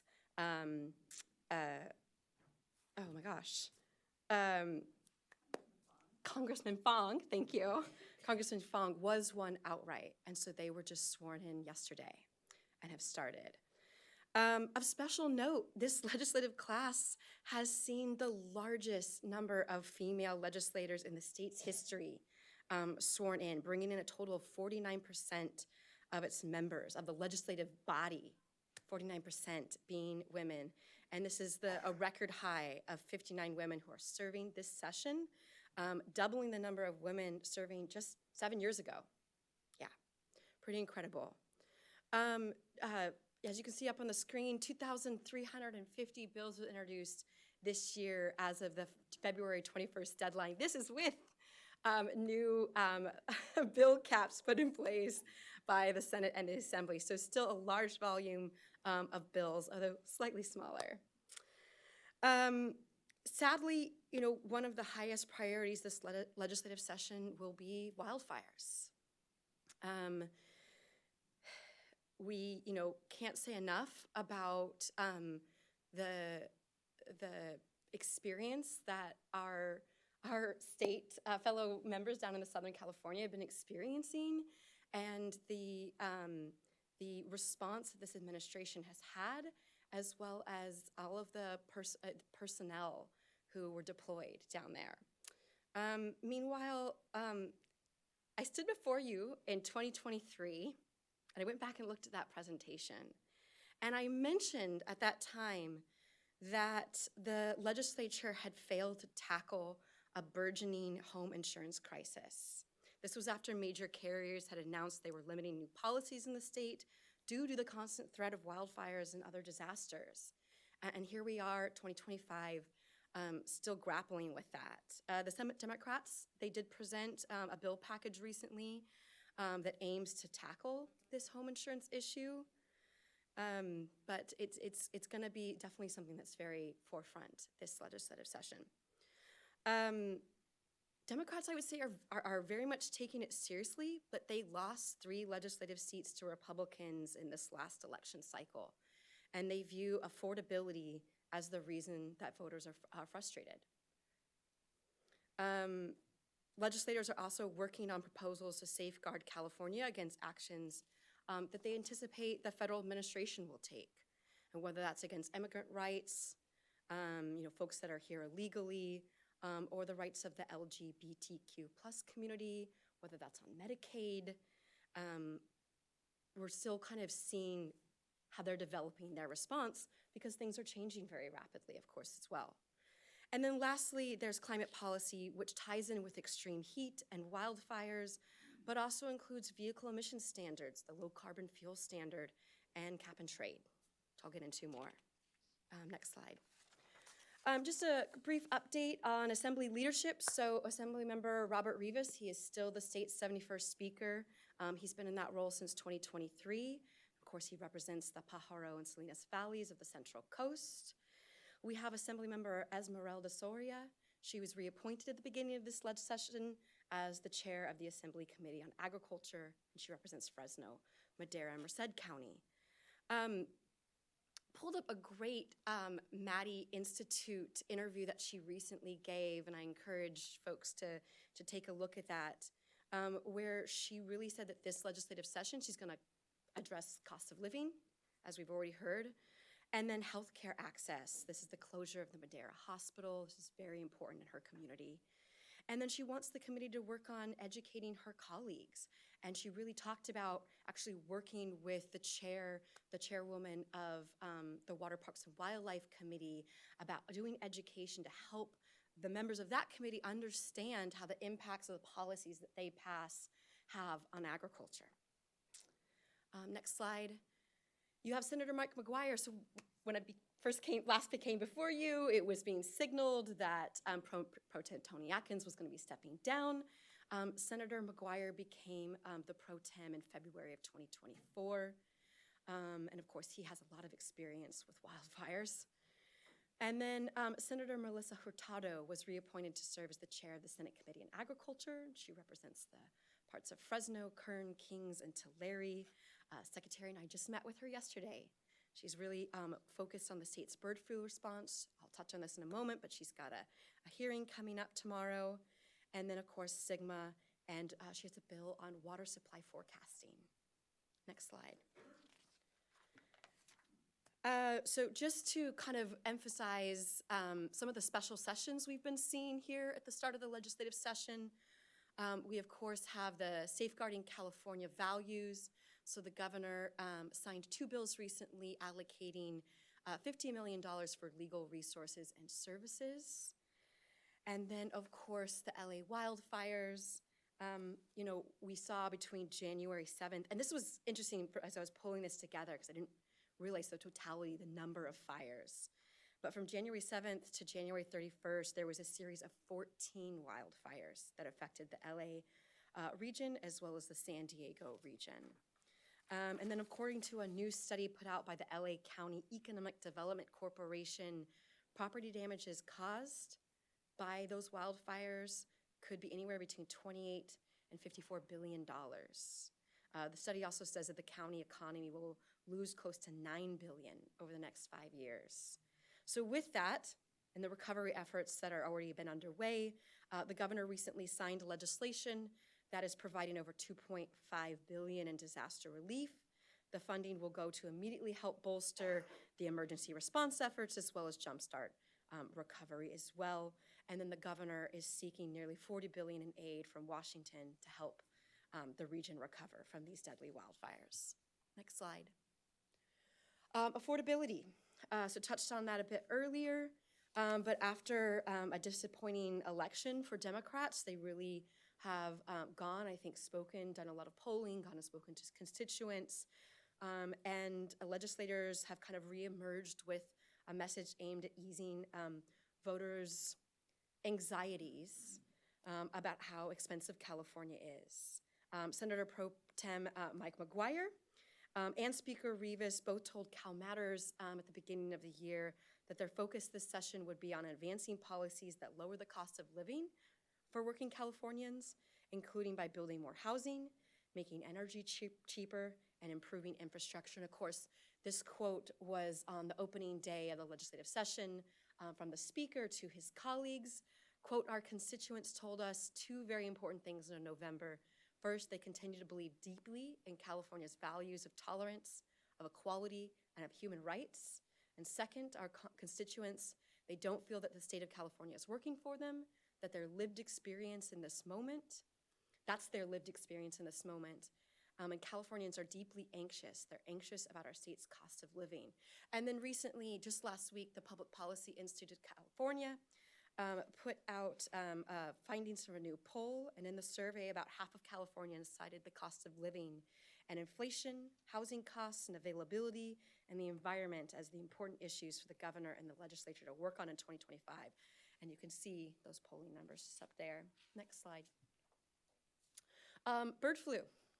Secretary spoke on this earlier, so I'll just touch on the fact that Senator Hurtado has introduced two bills so far this legislative session, SB 317, that's on wastewater surveillance, and SB 706, which is on avian health. It's still a bit in a spot formation, but she looks to support CDFA's laboratory and testing capacity, as well as just, I think, our overall work that we're doing to combat that emergency. And then the Senate Committee on Ag and Senate Committee on Health are holding a hearing tomorrow called the Response to Avian Flu, looking at biosecurity and disease monitoring systems in California. And we have our very own Secretary Ross, as well as the state veterinarian, Dr. Jones, who will be participating in that. So I'm going to highlight a couple bills, and like I said, this is very early in the session. This is just to give you a snapshot of a couple things. But certainly there are a lot of spot bills out there, and they're still getting worked out. We still don't have language in many of them about what they're ultimately going to become and focus on. But there are some that do have specifics in it, and so wanted to kind of give you a mix. So first up, AB 675. So this is a bill by Assemblymember Aguiar Curry, and it would be to establish the California Farm to School program in statute for the purposes of cultivating equity, nurturing students, building climate resiliency, creating scalable and sustainable change in the school food system. This program was established via Budget Bill Authority and has received funding over the years in budget and even baseline funding for the regional positions, but is actually not in CDFA's Food and Ag Code. So this would be to achieve that purpose. The next bill is AB 947 by Assemblymember Contley. This is a bill to modernize language around the scope of sustainable agriculture, so really looking at the Canela Environmental Farming Act. It clearly kind of tries to redefine the Science Advisory Panel as having a combined mission of facilitating both interagency coordination as well as analysis of scientific information as it pertains to federal, state, and local policies and programs. It expands the panel membership slightly, and then expands the flexibility around technical assistance funding to address feedback from stakeholders and help us achieve our goals that we have as a state. Next up, AB 1156 WICS. I would put this maybe still in the spot bill phase. This is on solar use easements. And the bill would make some modifications to those easements when any rights or interest is acquired by a city or county and have that and they have that contract run with the land for a term of years rather than indefinitely. I highlight this bill in particular because it's more than just spot, but it is kind of indicative of a number of bills that I've seen around easements as well as other kind of land use policies such as Williamson Act. Next slide. Jumping to the Senate, just a couple bills here. SB 89, this bill originally emerged as spot, then was recently last week amended with some more specific language. It's on glyphosate, and it would prohibit after January 1, 2028, the sale of a product that contains glyphosate, except to a person or business that holds a valid license or certificate issued by DPR. Next, AB 263 by Senator Gonzalez. This was an interesting bill, international trade, regarding tariffs and an impact study. So it would require the Transportation Agency, in consultation with Department of Finance, GoBiz, to conduct a study on the impacts that potential future increases in tariffs or reciprocal tariffs on international trade of imports and exports might have on California's economic output. SB 2779 McNerney, this is focused on compostable materials and really focused on specifically ag materials. So it would allow farmers throughout the state to compost larger amounts of agricultural waste on site instead of having to move it off property to composting facilities. And last, SB 470 Laird. I thought this one was particularly relevant to all of you as you are under Bagley King. And he has introduced legislation that would delete the January 1, 2026 repeal date, therefore authorizing teleconferencing policies around teleconferencing to extend indefinitely. And they're doing this at the same time. There was a legislation as well around the Brown Act for local governments. Next slide, please. Cap and trade. I debated about how much I should go into depth on explaining the background on cap and trade, so but I'll try to keep it high level with giving some specifics for those that aren't as familiar with it. But cap and trade is a key element of California's strategy to reduce greenhouse gas emissions. It complements other measures with the goal that California cost-effectively meet its goals for greenhouse gas emissions and reductions. It basically establishes a declining limit on major sources of GHG emissions throughout California, and it creates a powerful economic incentive for significant investment in cleaner, more efficient technologies. In 2017, Governor Brown signed AB 398, extending the state's cap and trade program to 2030. And there is discussion around reauthorization now to be able to send a market signal that California is still committed to this pathway forward, this strategy forward on reducing emissions. And so both the Senate and the Assembly have set up working groups to discuss that reauthorization. Just wanted to flag, segments of the agricultural system are covered entities in the program. You mostly see that's in the food processing space. But it's very specific in that it does not include on-farm. And then I also wanted to highlight the fact that since the 2013-14 budget, and I pulled this from our Department of Finance, we're pretty sure that this is accurate, that CDFA has received approximately $532 million in greenhouse gas reduction funding or climate investment funding since that budget year. And then lastly, we have two kind of holding spot bills on this particular issue, one by Assemblymember Irwin, AB 1207, and one by Senator Limon, SB 840. And then last slide, close to last slide. This is just a looking ahead of kind of the timeline that we'll be following this year. Of course, Ag Day, as was mentioned earlier, March 19th. Great day, hope you can all come out and join us. House of Origin deadline, that's June 6th. Budget deadline, June 15th, of course. Summer recess, July 8th. End of session, September 12th. And then the governor's deadline to take action on bills that have made it to his desk is October 12th. Last slide. Or close to, I keep saying last slide. As the legislative unit team right now, it's just me, our ledge manager. Her last day was this last Friday. She recently got appointed by the governor to go back to the Government Operations Agency. So we're very excited for her to take that appointed position, but sad for me because I'm solo for a little bit here. And then with that, just any questions? I just comment, I expected baby picture at the end. Come on. I should have snuck one in. You're so right. I should. That's my ledge manager, right? Like the kids.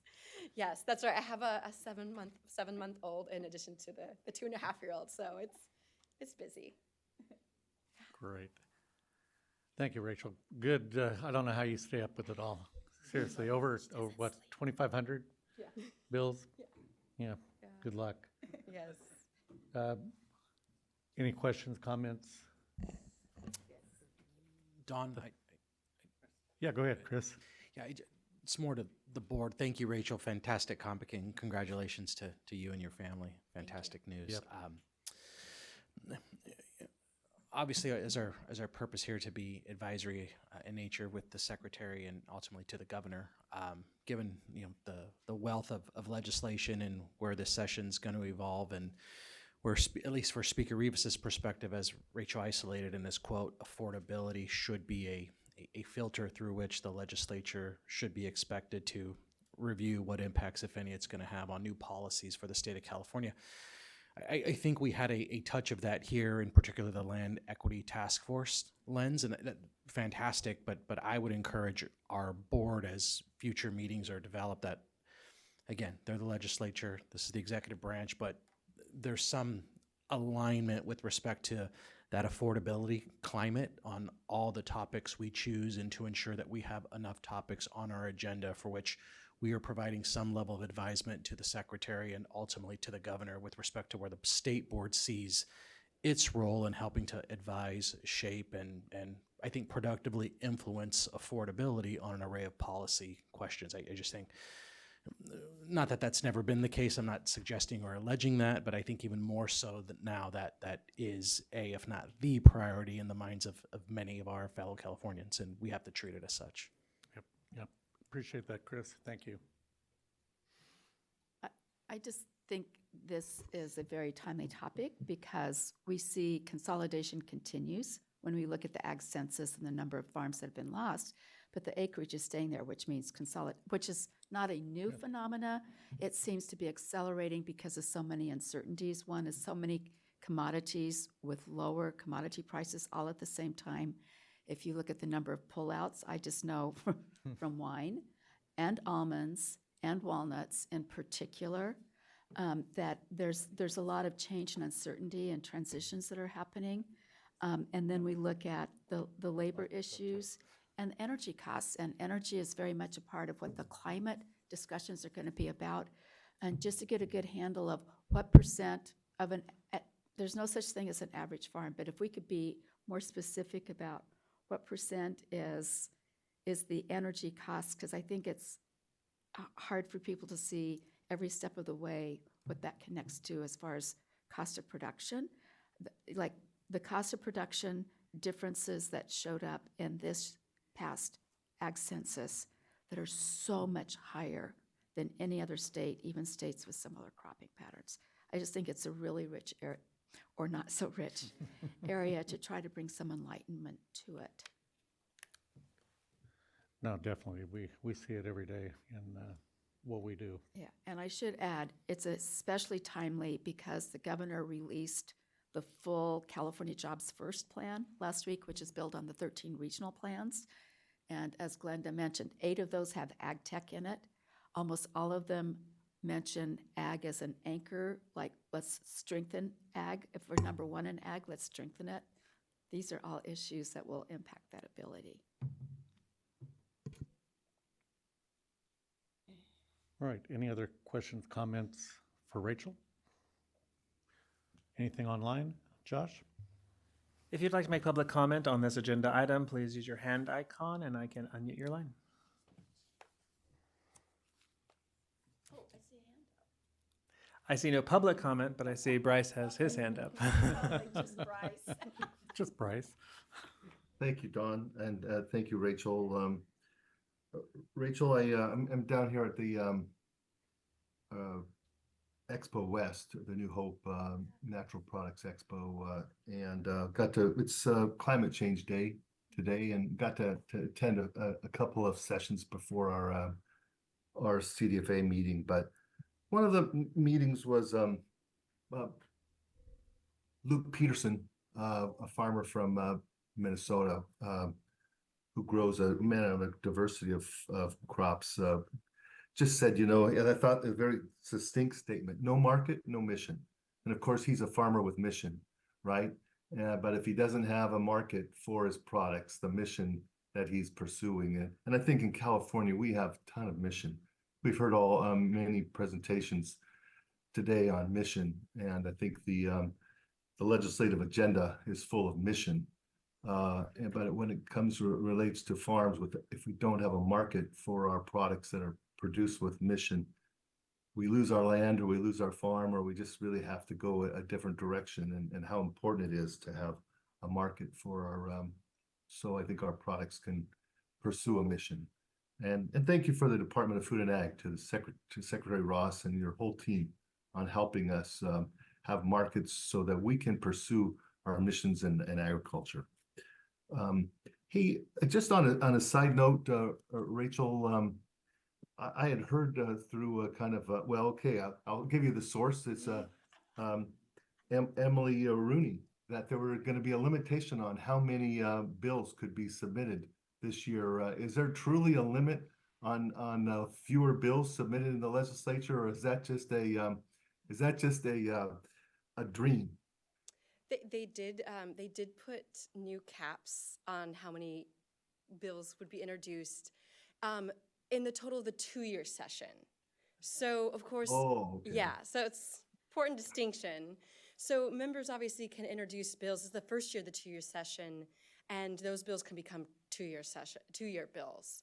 So, some members, introduced legislation almost all the way up to the cap. And others took a more, moderate approach. But there were caps that Senate basically leadership through rules did put in place. And what's interesting is we didn't necessarily see a huge shift in the bill numbers of this year, the first year, 2-year session. But I think because it's a cap on the session, I think that we'll see it really impact next year. Yeah, we'll see. We'll see. Maybe rules can be changed, though. So, Very good. Thank you, Rachel. And Bryce, thank you for your comments. Yeah. All right. Any comments from the audience? We're good? Did you still have a public? Was there a public? Okay. We're good? Yeah, we're good. All right. Thanks, Rachel. Anybody here? Yeah. For public? Yeah, I asked. Thank you, and please don't hesitate to reach out as a session goes along if you ever have any questions or need any help. Very good. Thanks, Rachel. All right. Board discussion. Just as a quick matter of business for the board, as a reminder, the Statement of Economic Interest is due April 1st, and please note that there has been a change from the previous year, as our board president knows. You need to submit to FPPC directly and not to CDFA, and that notification came out in November with the appropriate links. So if you have questions on that, please follow up with me. Yeah, be sure and get those in. All right, any other discussion? Bryce, you have your hand up? Yeah, do we have other required kind of state required kind of training that we have to do? Yes, what I'll do is I'll work to send a reminder to all board members of your upcoming training requirements in terms of ethics. Yeah, there's a variety. I'll send those to you. Thank you, Josh. Thank you all for doing that. Yep, thanks. Thanks, Bryce, for the reminder. Any other board discussion? Nope. All right, we're going to go to public comment for items that were not on the agenda. If anyone in the audience or online would like public comment, come on up and let us know who you are, and you got 3 minutes or less. You're all good to go. Thank you. My name, Madam Secretary, I'm here to speak to you directly. My name is Charlene Vieira. My family and I own a small dairy farm in the Central Valley. I'm asking you today for immediate and permanent hardship to opt out of the $9,000 a month payment that is taken from our milk checks. What a hardship means to me. Every piece of ground that comes for sale around my dairy is outbid by my neighbor that owns quota, making it harder for us to stay environmentally compliant. That $9,000 a month could be a payment on a new piece of ground. My husband works day and night during irrigation season because we can't afford to hire extra help. That $9,000 a month would enable us to do so. $9,000 a month is a load of fuel that could be used to plant our crops to feed our cows. It's a load of grain to help produce milk to increase our milk checks. I have attended your PRB board meetings for approximately 4 years now, and your board doesn't represent me or my fellow non-quota dairymen. They represent themselves because all but a few owns quota. This is unfair, unjust, and unethical. They are there to ensure that their quota payments continue. The QIP was voted on by 65% of the dairymen, and the hardship is in the QIP. A PRB board member that owns quota told my husband that if he wanted to quit paying $9,000 a month to sell our cows. Now I ask you, is that a fair statement to make? Approximately 6 years ago, we saw quota payments for the first time taken from our milk checks, and at that time, the amount was $92,000 a year. Now, because of all the dairies that have gone out of business, we are losing $108,000 a year. That's a $1,600,000 increase. This is also a hardship. Quota isn't even tied to Class 1 sales as it was intended. Article 1 in the QIP defines a hardship as hardship. It means a challenge to the management and operation of a dairy due to the operation of this plan.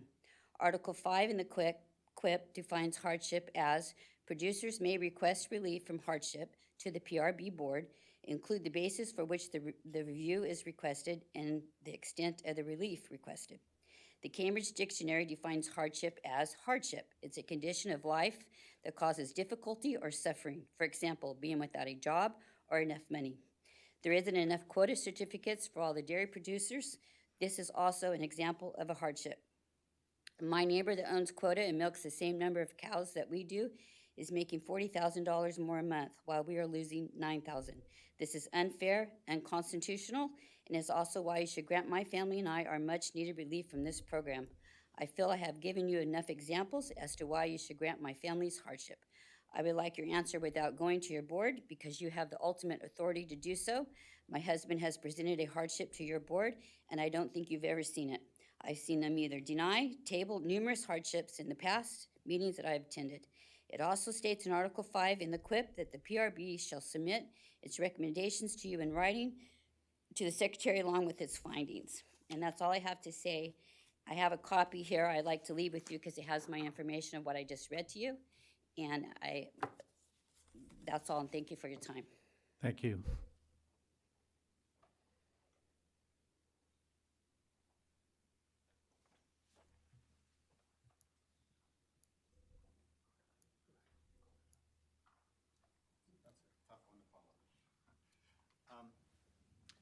Hello, members of the board. My name is Kevin Kamak, and I represent a consortium of technology companies and growers in coastal counties, particularly Monterey and San Luis Obispo County, who are focused on bringing to market new insect control mechanisms and agents that are bio-inspired and highly biodegradable to combat pernicious pests such as the spotted-winged Drosophila, which is continuing to basically cripple the California strawberry industry. And I'm here today just to let the board know that as a group, we are developing novel mechanisms of action. These don't fall comfortably into the existing categories for regulation and pesticides. They're highly biodegradable. They're based on biomaterials. Most of them are known. These are very species and genus specific, so there's very little cross toxicity. We believe long-term this is going to add to increase the sustainability of the farms, increasing soil health, increasing the ability of these soils to act as carbon sinks and the farms to act as carbon sinks, and overall add to the economic value of the farmer and the communities and the overall state of California. What we lack is a way to integrate novel control mechanisms and novel approaches to insect control into the existing regulatory framework. And I know that this is somewhat outside of the board's clear purview. I probably require some legislative action as well, but we would ask that the board would consider recommending or trying to understand this better and engaging with the stakeholders here in coastal California, trying to solve this problem. So thank you. Thank you.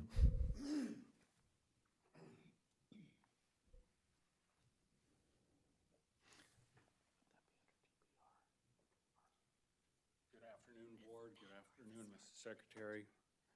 My name's Jim Vieira. I got a small dairy in Turlock, and I'm here to plead my case for the hardship. I just have a few notes here. The QIP, it was voted on by 65% of the dairymen. This is the state's copy of the QIP, the program. And in this program, it states that we can apply for a hardship. It doesn't give the relief for the hardship, but it says we can apply for it. I've applied a few times, and I've been rejected without cause each time. The only explanation I got was from one board member, Mr. William Dyke, who owns a lot of quota. He said, we don't want to grant you a hardship because if we do, other dairymen will want a hardship. Well, we just had a referendum on the QIP, which the Secretary, Mrs. Ross, you allowed the referendum to go forward without a petition from the dairymen to ask for the referendum. The referendum asked to reduce our payments by approximately 45% because it's found out, which I've been harping on for years, that we're paying 45% too much in the program. 45% in the last 6 years since this program was voted on is $300 million. Too much that was paid. We've paid $1 billion to the 300 quota holders, $1 billion in 6 years. 300 million of it was not tied to anything. Blue Sky quota was issued twice by the state, and that was part of why this program is so out of whack. Plus, in 1969, when this program started, it was to help Class 1 sales. It was to pay the dairymen for Class 1 milk. From 1969 till today, Class 1 sales has fallen 45%, yet we're still making that $1 billion payment every 6 years. So we tried, with the Secretary's help, to bring it back to Class 1 sales, which would reduce my payment from $9,000 a month to $6,000 a month. Still too much money for a program that does nothing. It only transfers the money, according to this, from me to a guy with a quota certificate that was issued free by the state. 20% of the milk is covered by a quota certificate. So 100% of the milk, including me, can't own that certificate because they're not making any new certificates because Class 1 sales is so far down. So I'm asking, according to the rules in here, for a hardship to not pay the payment. Since 1999 till today, I have paid $1.2 million into the program. Too much, too much. That's the overpayment. So if I get my hardship now and stop paying for 10 years, I'll have $1,080,000 I could keep. Now that's not going to get me my $1.2 million back or the other million something that I paid into the program. That won't get that money back. I understand that. But wrap it up? I'm asking for a hardship. I'm not asking to change the program. I'm not asking for anybody to give up their quota. I'm just asking for a hardship. Thank you very much. Thank you.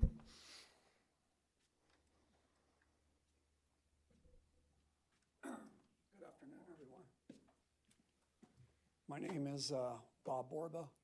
I am a dairy farmer, operator, owner of Dairy Central. I'm not going to bore you folks with bad news, but the reality is this QIP program, which I doubt most of you know what it is.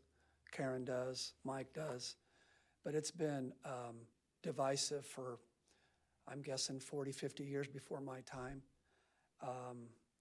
We tried to reach two compromises. A few years ago, the sunset, that failed, and then the other day with this referendum. We actually had 27% more milk than the opposition, and we had over 50% of the votes. So it was a simple majority, but not a super majority.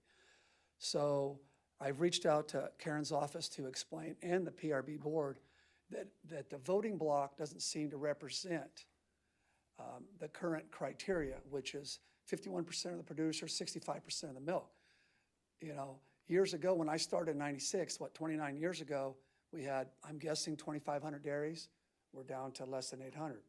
So the voting block, the dynamics have changed. I myself, to wrap this up, and I got paperwork here if you want to see it, proof, 20,000+ a month that comes out of my milk check before I make payroll, before I make any land payments, bank payments, and it goes to a neighbor that, that's, you know, it goes to a neighbor that has this certificate, you know, has this quota, which is, you know, it's a fictitious program. It serves no purpose but redistribute funds. And it's divided our industry big time. So I represent not only myself, but I'm guessing 60–70% of the producers that a chunk of them don't speak English. My dad was one that just passed away. He didn't know how to speak English, but he believed that this was unfair, and others, you know, but they're busy on the farm, and here we are. So, you know, again, I would like to pass this around so you folks can read it, but I don't want to bore you with, you know, any more details. Is that okay? Thank you. If you have Appreciate any it. questions, you know, I'm more than pass it around, and Karen, you can hang on to it. And I do appreciate the time. You guys have any questions? If you do, you got my contact and everything else. But I would appreciate the hardship request, and if you have any questions, I'm always available. Thank you for your time. Thank you. Do we have any other public comment in the auditorium? Josh, could you check online? Yes, if you'd like to make a public comment for items not on the agenda, please use your hand icon and I can unmute your line. Mr. Harris, your line is unmuted. Okay. Greetings, you all. Can you hear me? You're breaking up a little, Michael. Can you hear me? Yeah. Yes. Okay. Well, I'll do the best I can. I don't know what else to do. I'm just, you know, it's difficult times we're all in, and, you know, we're going to get through it. But excited about Ag Day coming up here shortly, and celebrating this 175th anniversary of the state of California. And as you all know, we're the canary in the mine shaft still. We're one third of 1% of ag producers, black agriculture, with some success stories, but still there's just systemic challenges and the pushback at the federal level. You know, I'm not a big proponent of DEI. It's never really helped us as black agricultural producers, but the idea that I mean, you know, just looking at the beginning of California, there was very egregious efforts to destroy black agricultural production. I mean, thousands and thousands of acres was lost at the time, and you know, we haven't had very much success here in American River Parkway retaining whole towns that were, you know, established by people of African descent. You know, 35,000 acre ranch out of California. All of that is being destroyed. So, you know, for recreational sport. But the idea that there is good news. We have new producers on the way, and looking forward to a good Ag Day. Well, a couple weeks now. So I look forward to seeing you guys very soon. Have a wonderful spring, and most importantly, take care of our friends and family. That's important. Perfect. Thank you, Michael. Thanks, Michael. I'm seeing no further public comment at this time. Thank you, Josh. Appreciate that. All right. Any other comments? If not, we are officially adjourned. Thank you all for coming today. No, sometimes it's difficult, so good to have everybody here.